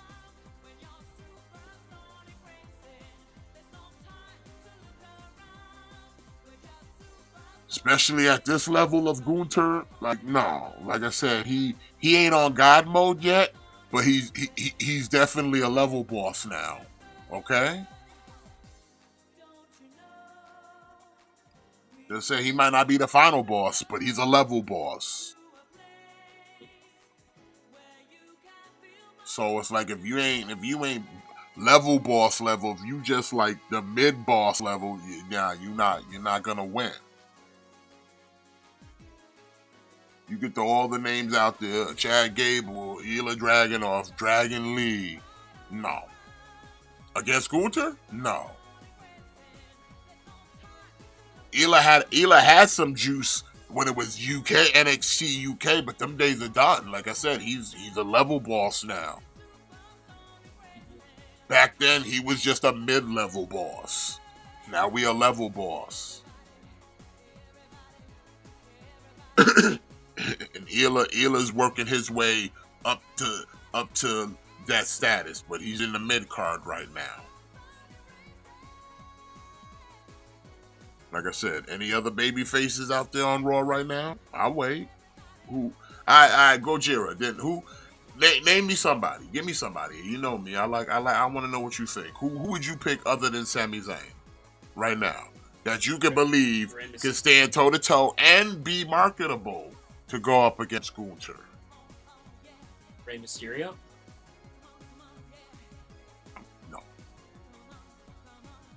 No. Absolutely not. Not even in Ray's prime would he beat Gunther. He get jobbed out the way he was jobbing out the Khali. But like I said, anybody in the chat, who's a better on Raw? Who's the more over baby face or better baby face right now that can go up against Gunther that's not named Randy Orton or Sami Zayn? Are we talking? Does it have to be a baby face? I mean, it can be a heel, but at the best part, you're gonna get a baby face, and we need a baby face anyway. So it has to. So make it a baby face. I would have countered with like a Bronson Reed. Like Bronson Reed's been kind of on a tear.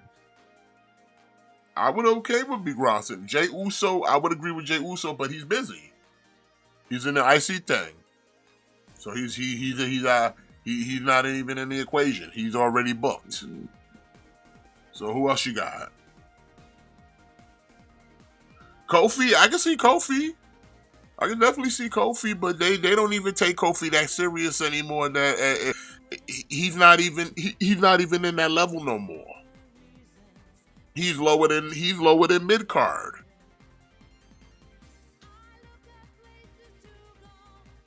Like you saw how he was sitting there talking to Pierce, and Gunther just walked by him like he was nobody. Former WWE champion, I might add, walked by him like he nobody. That's how little Kofi is treated up in this piece. And besides, the last time Gunther met Kofi got dogged out on that too. So yeah, I don't see Kofi.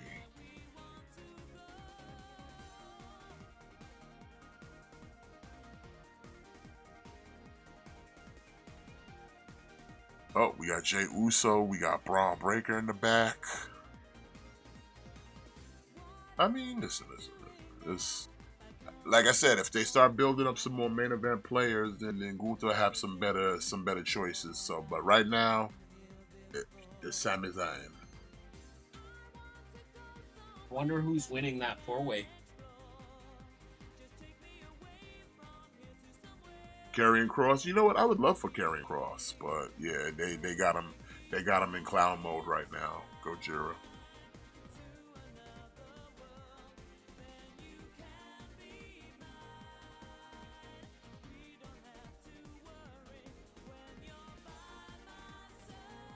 Karrion Kross is... And I would say Jey Uso, but I think they're really trying to push him more as an upper mid-carder first before moving him up to actual main event Jey Uso.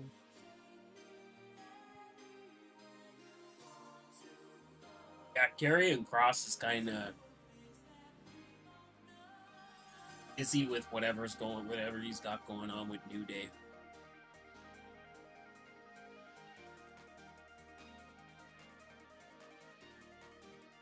Speaking of New Day, did you kind of see that Odyssey Jones has kind of disappeared from the Raw roster page? No, what happened? I don't know. He's just randomly kind of vanished, and Trish Stratus is gone too. Maybe it's a typo. Who knows? But moving on from Bash in Berlin, like I said, it's a good show. Out of 5, I give it a 3.5. It was a good show. I still wish we had more than 5 matches. That's why I give it a 3.5, because it's still kind of short. I'd like more matches. I'd like more titles to be defended.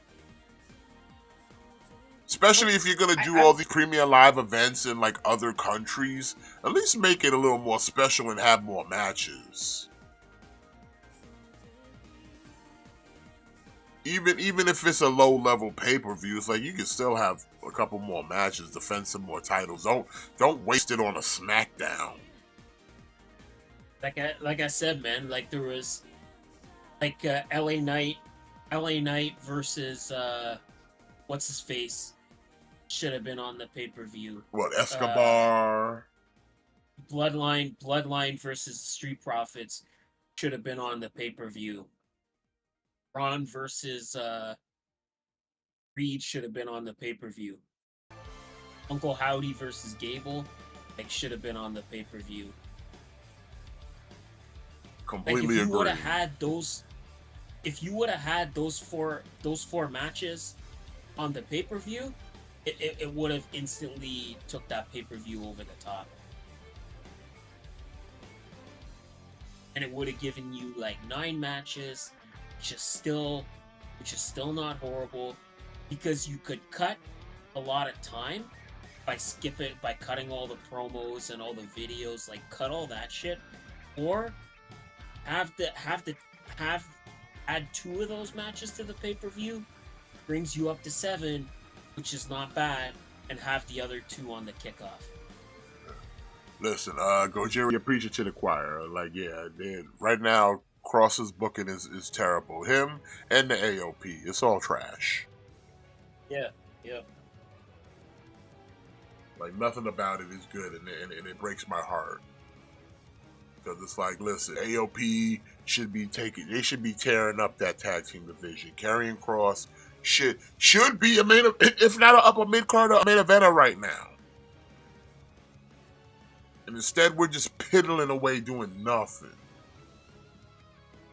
Literally sitting in the shadows. So it's like, god damn, man. Like, can we get something? Yeah. But moving on, we get to Sunday night. Last night we had NXT No Mercy, and again, like NXT, they put on a good show, man.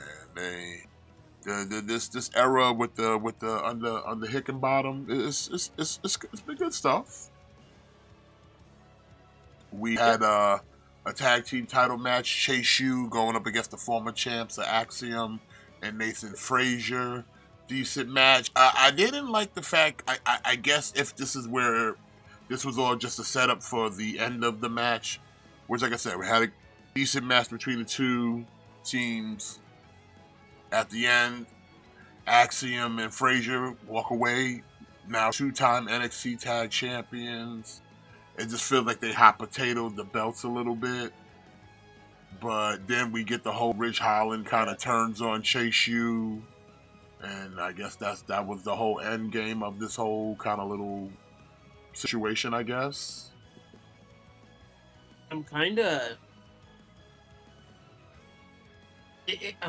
on the one hand, I'm not mad at it, because Ridge Holland and Chase U never felt right to me, because you already have a big guy in Duke Hudson. Mm-hmm.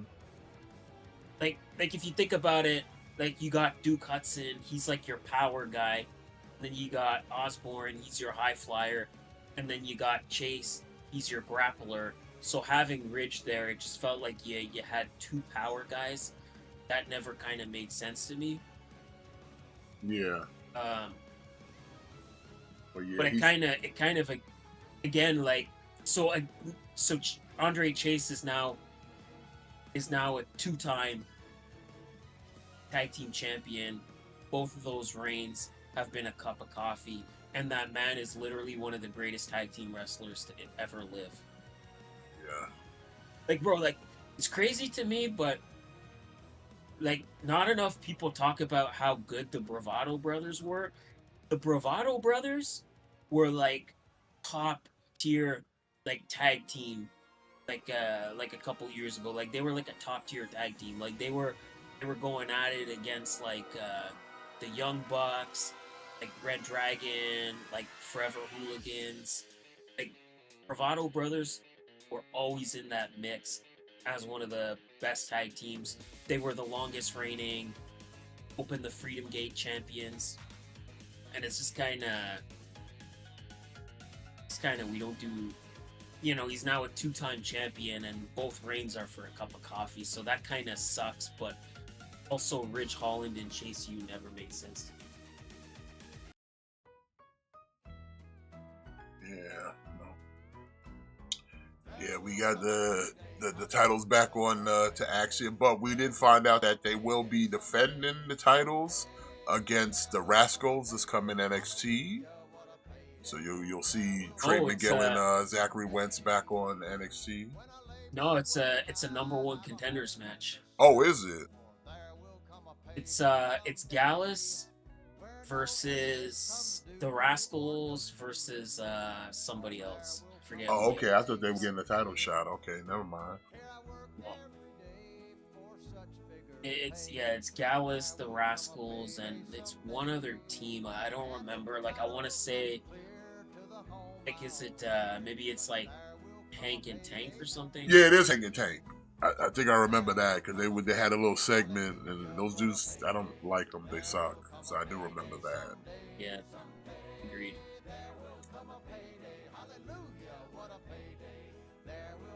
But like I said, it was a good match. Then we had fuck, I'm drawing a blank. It was we already talked about it, but it was a Wesley Zachary Wentz match. Yeah, that was a good match though.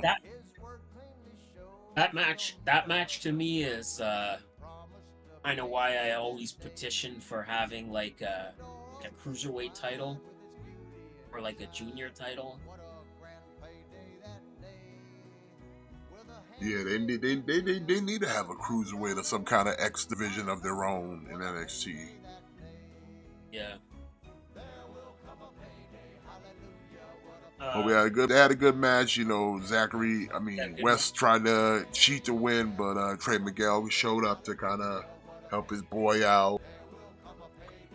I like there was a line Vic said during the match when when he was like he was like Wesley hit Zachary West so hard he thought his name was Carter. Yeah, that was, bro. I was dying, son. Yeah, because when he was in NXT, it was Nash Carter. Nash Carter was his name. So I thought that was pretty good. I thought that was good. I'm like, Vic, you motherfucker. That's kind of one of those things where I'm like, did that line get approved, or is he just like, fuck it, I'm gonna say it. What are they gonna do? Because it was almost like too perfect. But like I said, a good win. I think the right guy won. Good match. Then we had I think it was the women's North American, Kalani Jordan against Wendy Chu. Okay, real quick, because I don't think it ever gets discussed of the Wendy Chu arc of her character. I hate it. But like, you do remember how it began, right? Yeah. She was a mythical bitch who gave Xia Li and that other dude powers, which then turned her into a sleepy woman. But now the sleepy woman has somehow got the powers back because she can now speak to demons like Rosemary. I don't know how her character's ever going to have legs on main roster. Really don't. The thing, it's like, okay, like when she went from being the demon to being the sleepy girl, it's just, and I don't know, it's just she was such a fun, interesting character. Like the The Sleepy Girl was such a fun character, man. Like she was always like I loved all the like antics she was doing, like when she'd be like sleeping backstage, and like I remember there was one match where she had like it was kind of like a not like a thermos, but it was like one of those cups that like you know what I mean, like one of those cups, like kind of like a coffee cup or something. Like It's the like big the tumblers. yeah, like it was like something like that, and like she splashed it in someone's face and like rolled them up. Like to me, like that was such a fun, interesting character. And then now they made her just like she's just like another zombie girl. Like I'm so tired of like the zombie girl thing. Like there's too many goddamn zombie girls in wrestling. Yeah. But yeah, they had their match and it was fine. I mean, I didn't expect Wendy Chu to walk away North American champion. It's just another match for Kalani.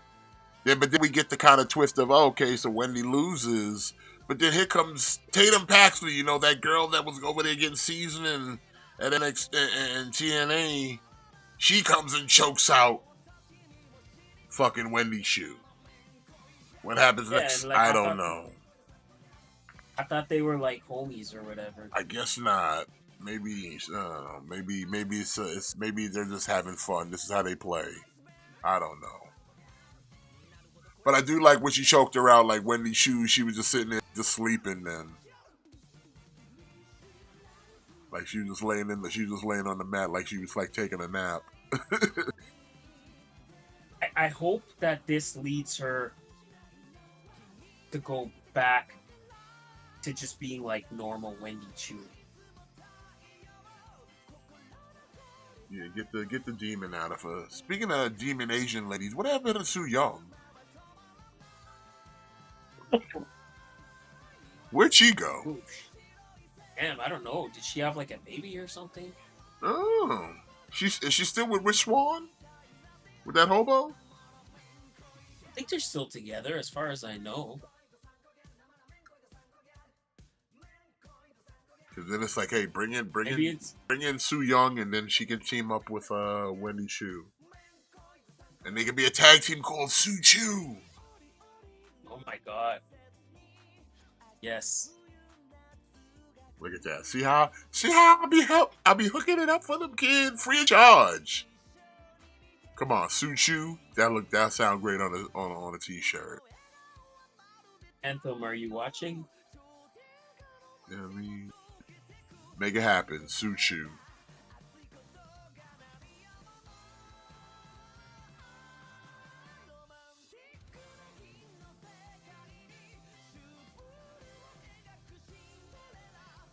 Is Strowman winning? Nope. Nah. And then after that, I think we had the men's North American. Yeah, Obafemi and Tony D'Angelo, which again, hard-hitting match. Two big boys. Obafemi, though, is a monster, though, son. This dude is ridiculous. This dude is a menace. I mean, for a moment there, I almost felt like maybe they was going to give it to D'Angelo for a second, but then Obafemi's like, nope. Get out of here, bruh. Definitely, I would argue that Tony D'Angelo has come closer than anybody we've seen to beating Obafemi. Like he's also taken Obafemi to the limit more than anyone we've ever seen. Yeah.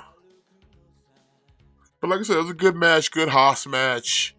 But like I said, Obafemi right now it's just like, man, like if he's doing it like this right now in NXT, man, whenever they decide to send him to the main roster, like, yo, bro, y'all y'all better put him like in the main event scene, because it's like to have him anything less is kind of ridiculous.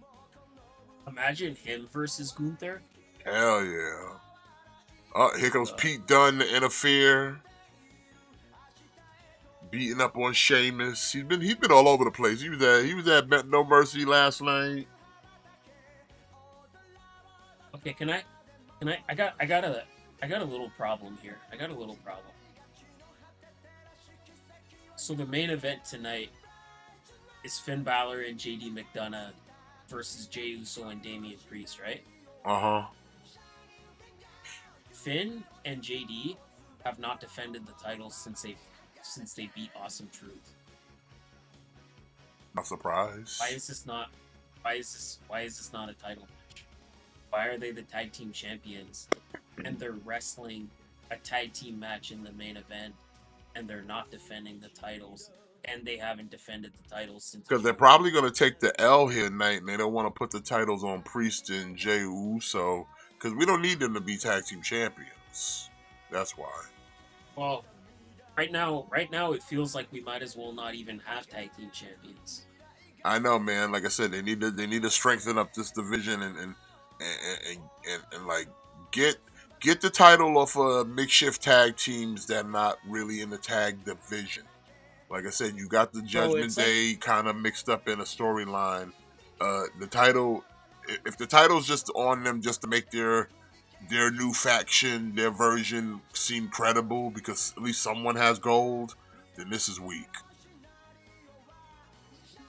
It's crazy to me because I look at NXT and I look at how their tag team division is on fire right now. And I'm like, the main roster is not even a fraction of how good the NXT tag team division is. Like, the NXT tag team division is literally on fire right now. Yeah. Even SmackDown is kind of like, okay, like you got the GOD, but again, even SmackDown is kind of like there's not a lot of competition for the GOD. Like, it's because it's unfortunate that both titles are on teams that are involved in other storylines that need them to just be there, and the titles are there to kind of legitimize the thing that they're doing right now. Because it's like this new bloodline needs to seem formidable and be creditable, so they need people in that group to have gold. You ain't putting the title on Solo, so the next best option was the tag team titles. Because they weren't going to take the title, the U.S. title from Logan Paul, and they sure weren't going to take it from L.A. Knight. Not right now. So what other title do you have that you could put on them to give them a legitimacy of like, oh, they're just as good as the previous version, you know? So you got to put the title on them. Same thing with the Judgment Day. We literally just had a stable of all world champions, and you just lost them both, plus the two top stars of that faction. So it's like we need to put a title. We need to have some gold in this faction to make us look like we're still just as good as the previous version. This is what I mean. Like, they arguably need more titles. Like, this is where having like a trios title would be like perfect for them, because look at all the possibilities you have right now. Like, you got the Bloodline, you got AOP and Karrion Kross, you got Judgment Day. Like, you could have Dom, JD, and Carlito. Like, that could be like a trio right there. Like, this is where having like a 6-man or like a trio title would be perfect. Like, you could have New Day and Odyssey Jones. Like, that could be a trio. Yeah, I know, man, but this is like, nope. We're just like Wyatt Six would be like perfect for a trio. Like I said, I would say get the titles. I would say keep the titles on the GOD, but have them more involved in the tag team scene. Like, we need to kind of they got to do something. Like, have them do more tag team stuff that's not Bloodline, Solo, Sokoa shit related. Yeah. And get the titles off of JD and fucking Finn. They don't really need it. If anything, Finn's another guy that. Why are you not in the main event scene? Aren't you not the inaugural Universal Champion here? Did we forget he was supposed to be a main event player? Like especially now that Finn is kind of stepping up to be the quote unquote leader of Judgment Day, even though they say there's no leader. Like Finn is kind of like the main guy. Like he should be like. Yo, they should get Ben like Fale for the Judgment Day. Don't get back. Get the underboss. I was actually thinking. Like more, because Gojira was pointing out Judgment Day needs a heavy. I think Cross should dump AOP and go to Judgment Day.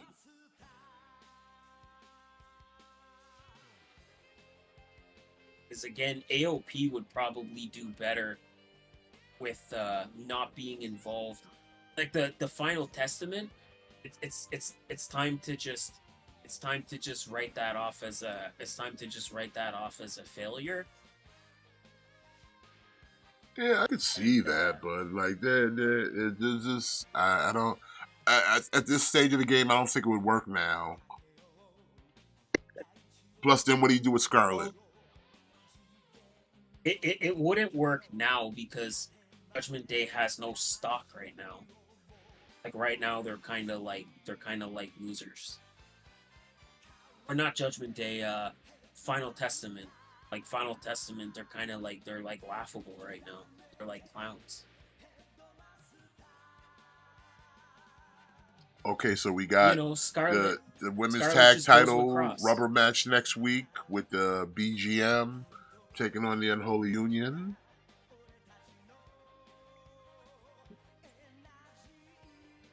And the Wyatt Six taking on American Made next week. Matt. What? The Wyatt Six taking on American Made. It's good. I'd rather see it on a pay-per-view, but... Well, they're saving it for the season premiere of Raw. And it is now time for the main event. I would like to... Again, I'm gonna kind of nitpick here. I would like if they did a match with all 5 members of Wyatt Six. Like, maybe have American Made be like, oh shit, okay, we gotta find one more partner. We gotta find like one more partner and just have it be like anybody, you know. Alright, but like let's jump back into No Mercy real quick because we got the main event going on, this tag match. Damian Priest in main event, Jey Uso against Judgment Day's JD McDonough and Finn Balor, the World Tag Team Champions. But we jump from Obafemi being a beast and retaining to the NXT Women's Championship, where Roxanne Perez, the Prodigy, defends against Jada Parker, who says she got next. I mean, this was an alright match. I sort of enjoyed this match more than I thought I would. Going into it, I sort of didn't think very much of Jada Parker, but I enjoyed this match more than I thought I would. I mean, she's been putting in the work on NXT lately, and like for her first like kind of main event match on a premium live, like she did alright. She handled herself. Like she looked good in defeat. Yeah. But I think the big thing that was to come about that match was the official debut for Julia. Yeah. And I mean, listen, we've been talking about this new initiative that's gonna come in, all these women to NXT, and this is the first spark right here with Julia. Your man Sean, your man Hickenbottom about to cook. He about to cook. Maybe. I think it'll be good. I think Roxanne is a good person to have her go up against, but I don't think they should throw her right into the main event scene, though. Not right off not off the rep. That's the only. See, that's my only thing is like, Julia should beat Roxanne for the title. Either Julia or Stephanie Vaquer. Like, okay, let's stop pretending that whoever the third one is. Let's stop pretending that she's in the same category as Julia and Vaquer. She's like a nobody as far as I'm concerned.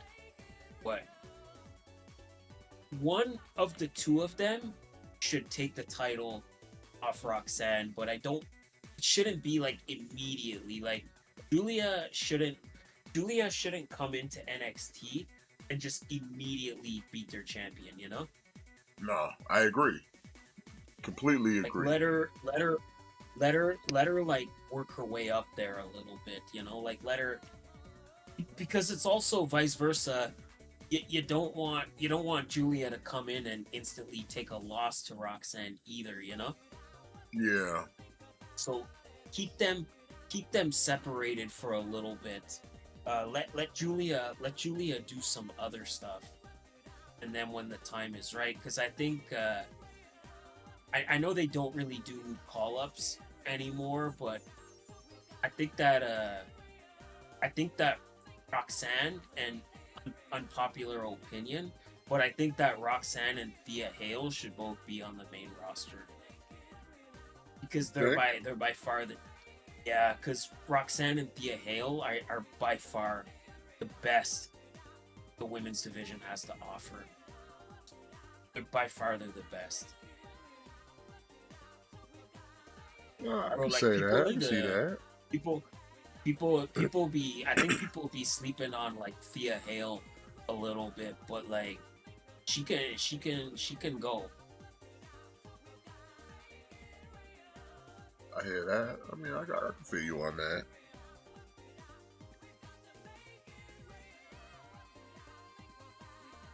But yeah, it's kind of, it's one of those things. Like the match was kind of secondary. It was more the takeaway was Julia finally showing up. Like I said, it was. I figured somebody was gonna show up. Well, they kind of hinted it last week too on NXT. They hinted, yeah. Like they hinted with like Jada Parker kind of saying to someone like, "Oh, like you're new around here, you can get some too," or whatever it was. So I figured it was gonna be somebody was gonna show up. It was just a matter of, is it gonna be Julia? Or is it gonna be Vaquer? And it was Julia. Yeah, so we know. Yeah, like this. Again, we know. I think I feel what's gonna probably happen is they're gonna have like a face-off, but I don't think they're gonna have a match. I think Roxanne's gonna do the heel thing of just duck her and have her like, listen, you gotta prove yourself first. You're not just gonna come in here, and get a title shot. Like you gotta do something first. Exactly. Yep. Like you can't just come in here and get a title match right out of the gate. Like you're gonna have to earn a title match, and then Julia will beat some she'll beat. Well, it just came to me. I think there's gonna be a way to do this because there is at current right now in NXT some women who are all against new women coming in and taking their spots. You got Jessie Jane, you got Fallon Henley and their little squad. I feel like if Julia and Roxana have like a face-to-face, those women would come to interfere to get the attention off of the Julia Roxanne and put the thing on Julia and now Jessie Jane and Fallon Henley. You feel me? So that way we can kind of like, okay, we know we want this, but we don't want this now. So let's sidetrack that. The same way how like a few weeks ago we were gonna like, oh, CM Punk and Rollins, we can do this, but we can't do this now. So fucking Bronson comes and smashes fucking Rollins. So now that's out of the equation. You know what I'm saying? Yeah. It took your attention off. Oh man, we wanted this now, but we don't want to do this now. So we got to do something to divert your attention from it now, and let's do something else. So I feel like if that is what happens, like if they have a face-to-face, somebody else is showing up to break that up, to get the attention away from these two doing the thing now and put Julia on something else. You know what I mean? To basically just kind of say, like, yeah, we're gonna give you this, but we're not giving it to you now.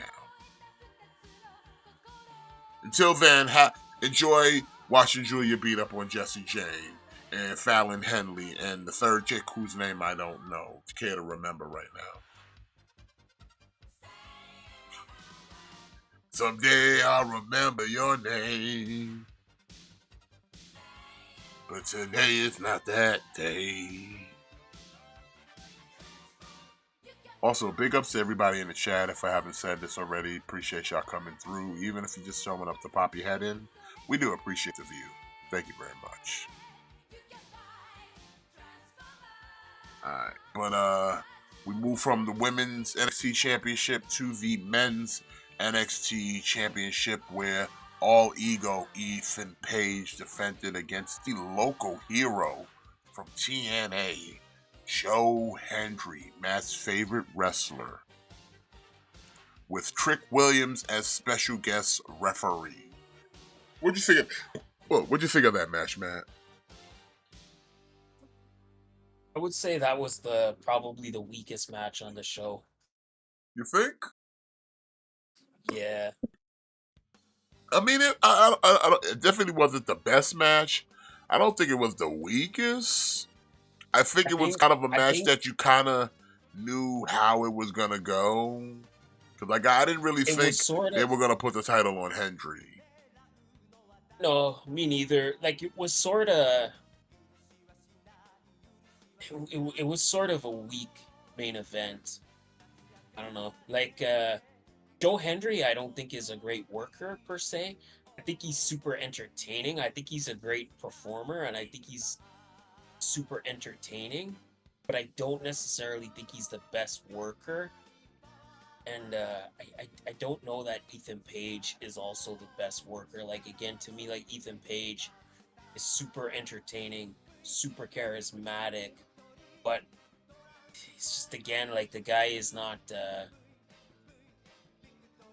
I mean, I think they had a hard-hitted match. I think the finish was not Bret Hart. No, I mean, I think Ethan Page is in, you know, in the terms, he's a good hand. Yes. I think he's more of a tag team wrestler. I think he feeds off better with someone else. But as a singles, he's just a good hand. I think that what carries the day for Ethan is that he has a good gimmick and he's a decent talker. Yeah. So that helps a bit.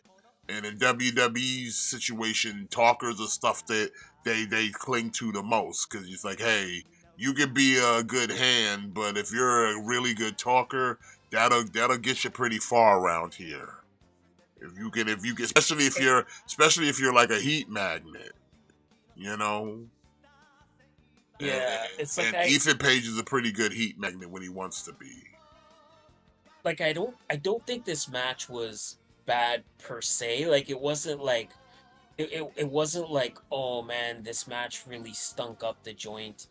It was just that everything else was a little bit better. The North American title match was better than this. The women's title match was better than this. The tag title match was better than this.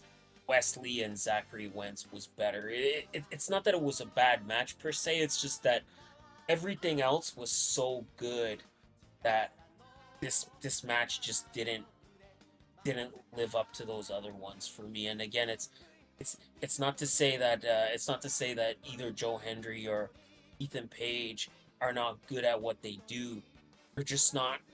It's just the work rate is not there. Like, they're both excellent characters. They're both excellent performers. Like you said, to me, they're both just good hands. Like, Wes and Wentz was a good, like, work rate match. Like, that was a solid, like, work rate match. Like, I was saying like this. This match to me was a paint by numbers, in the sense of it was meant to just get from point A to point B, as far as like the whole Trick and Ethan's storyline. The Joe Hendry was just kind of like the extra, like, what if factor. You know what I'm saying? Because, like, at the end of the day, it was one of those things where I always looked at it like it was going to be a match where Trick Williams would have to raise the hand of Ethan Page reluctantly. And that's what happened. You know what I'm saying? So that was the ends to the meme. Then they kind of threw a little curveball because then Pete Dunne shows up for some reason to beat up on Trick. But, you know, I don't know. Pete Dunne do Pete Dunne, right? So, but it's definitely one of the things of like, you know, let's get it out there. Let's have this so Trick could continue to chase. And we get Joe Hendry, who's pretty over with the NXT crowd right now. Like I said, he lost, but he didn't lose clean. Although that Eagle's Edge was a rough fucking landing. I give him that though. But he didn't lose clean. You know, he had to take a trip to Dick Kick City. You know. Yeah. So like I said, overall, like I would say, No Mercy, I'll give a 4 out of 5. I liked it a little bit more than Bash in Berlin. And like I said, highlights was definitely Zachary Wentz versus Wesley. I actually might, yeah, maybe like a 4. It's just again, it was a 3-hour show. I still feel like 6 matches is not enough. That's just me, but I agree. I want more. Like that. I want at least 8. I did like that. Yeah, like I did like that they at least had every title defended. Like you had every title defended. Yeah. The main event. Like, yeah, every title defended plus one like non-title grudge match, and I was like, okay, that's fine. Like maybe if you shuffled the card around, and the Ethan Page Joe Hendry was semi-main event, and then Wentz and Wesley was the main event. I would almost dare to say with the debut of Julia, the women should have went last. Yeah, like that's and you ended with Julia and Roxanne stare down instead of what we ended with the men. Julia and the women should have went last. Jada Parker and Roxanne should have went last. Yikes! Kyrie's really fucked up. Yeah, I saw that. Jeez. Yeah, like I said, like I don't think it's that it wasn't a bad match, like in the sense of, oh my god, like that match really sucked. It's just that everything else was so good that I just didn't enjoy that match as much as everything else. Real quick, I don't mean to cut you off. Gojira, I don't know if you're a member of our Discord, but like when you have like stuff like that, post that in the Discord too, man.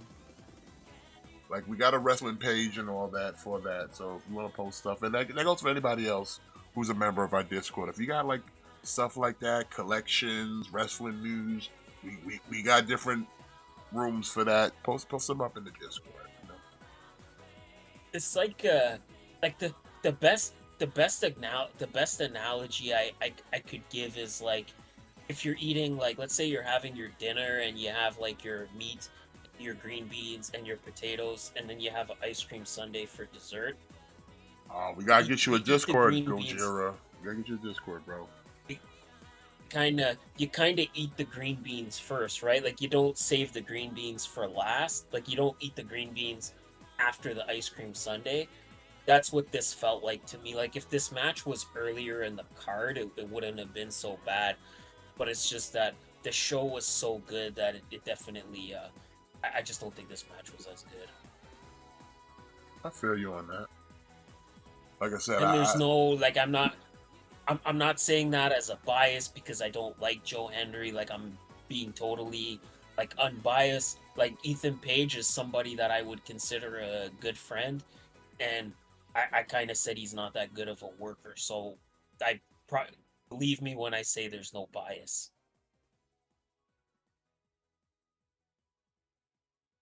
That's what's up.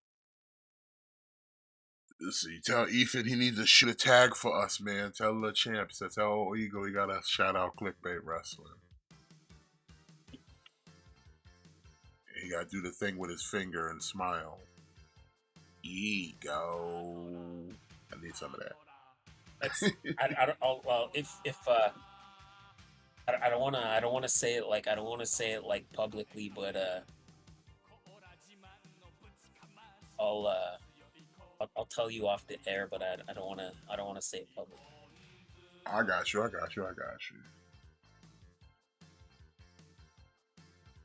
But yeah, I mean, like I said, No Mercy was good. I enjoyed it. Like I said, it was like overall, like I said, most of the shows that came out this weekend was pretty good. Can't complain. Like I said, even Emergence was decent. Like I said, not much happened, but at least the matches were fairly decent and enjoyable. So I can't complain. Now we do have AEW's All In happened, but we got All Out coming. You wanted to go over the card before we kind of wrap up? I can I could pull it up real quick. Yeah. Let's do that because Raw's almost over. Where this tag team matches. I mean, it's okay. Right now, the Judgment Day's kind of getting the beat down on Damien. Alright, so we got Will Ospreay versus Pac for the International Championship. Probably I'm picking Ospreay on that one. Yeah, I don't see unless they plan on hot potato in that belt. I don't see Ospreay losing just right after, like weeks after just winning it back. Yeah, because then I think if they were gonna do that, they would have had MJF retained, and then MJF would have just dropped the title to Pac. I would think, but again, who knows? Like AEW is sometimes it's like unpredictable, and they kind of do things that you're not really expecting. All right, Willow Nightingale versus Chris Statlander in a Chicago street fight. Now, I initially thought this match was gonna be for the CMLL Women's Championship, but it's not listed as being for that title. But okay, I don't know this match because it's like this feud right now. I don't know how it's gonna plan on crescendo in. But I would say Willow got the win last time. I would say probably Statlander maybe. Yeah, because again, I could see them kind of. Is this their second match? I don't even know if they've had any singles matches. I think it's just a mixed tag, but like I said, Willow won that. They did the mixed tag, and then they did the tag team match at Forbidden Door, and Willow also won that. Yeah, so I would imagine they got to give Statlander a win at some point. Yeah, plus it's a street fight. Stoke will get involved. Yeah. All right, Swerve Strickland versus Hangman Page. Steel cage match. Steel cage. I might lean towards Swerve on this one because I feel like he dropped the title to Bryan at All In. I don't. And did you see that supposedly Swerve signed an extension on his contract? And supposedly, like, this is one of the biggest contracts. Again, take it with a grain of salt, but this is one of the biggest contracts in pro wrestling, period. Like, this is one of the biggest money contracts that's ever been signed. Oh, yeah. I mean, good for Swerve, man. If Tony want to shuck out that kind of money for the guy, listen, that's what it is, I guess. I ain't gonna tell him not to, and I ain't gonna tell Swerve not to take the money. MJF versus Daniel Garcia. This one I'm kind of in the middle.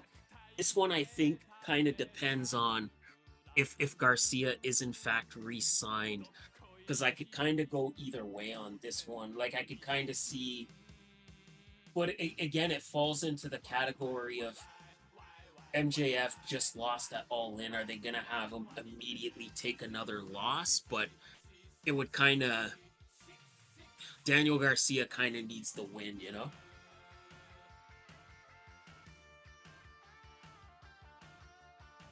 All right, main event Jay and Damian Priest with the big win, despite Liv Morgan trying to interfere, but Rhea came hobbling out and chased her off. Yeah. And of course, JD McDonough took that L because, you know, JD McDonough. Surprise. Surprise, surprise. All right, what was you saying about that last match? What was that last match you said? So MJF and Garcia. This one is kind of. I think it's gonna end in a schmoz, to be honest. Yeah, because I don't see Garcia beating MJF so clean, so soon after he lost to Ospreay, but also a loss to Garcia would kind of hurt him. So yeah, I'm thinking maybe there's gonna be some kind of schmoz. I don't know. This one's hard to call. This next match is not hard to call. Mercedes Moné versus Hikaru Shida for the TBS title. There's no way Moné is dropping the title to Shida. We could just move right on. Yeah, that's. Bryan Danielson versus Jack Perry for the AEW title. Again, very much the same thing. Bryan's not losing this one. I just don't know why we're doing this now with the with the All In, All Out, like weeks apart like this, though. What is? I feel like it negates whatever you did in All In.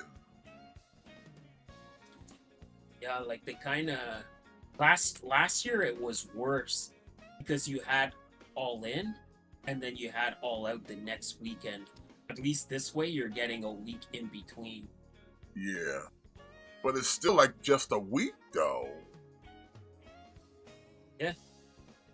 I don't get that, but I guess whatever, man. Hey.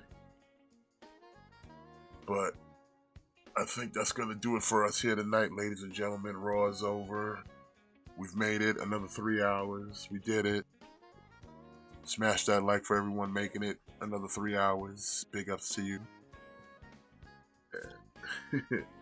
Subscribe if you're not already, and ring them bells so you stay notified, because you know YouTube don't be telling people sometimes. So as always, I do appreciate the chat for coming out and hanging out with us for a couple hours talking some wrestling. We'll be back here next week to do that shit all over again. So any last words, Matt, before we call it for the night?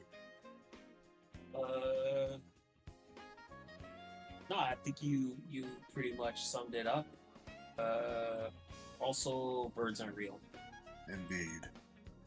Well, y'all have a good night. We'll see y'all next week. And make sure you always kick out. Thick Boys out.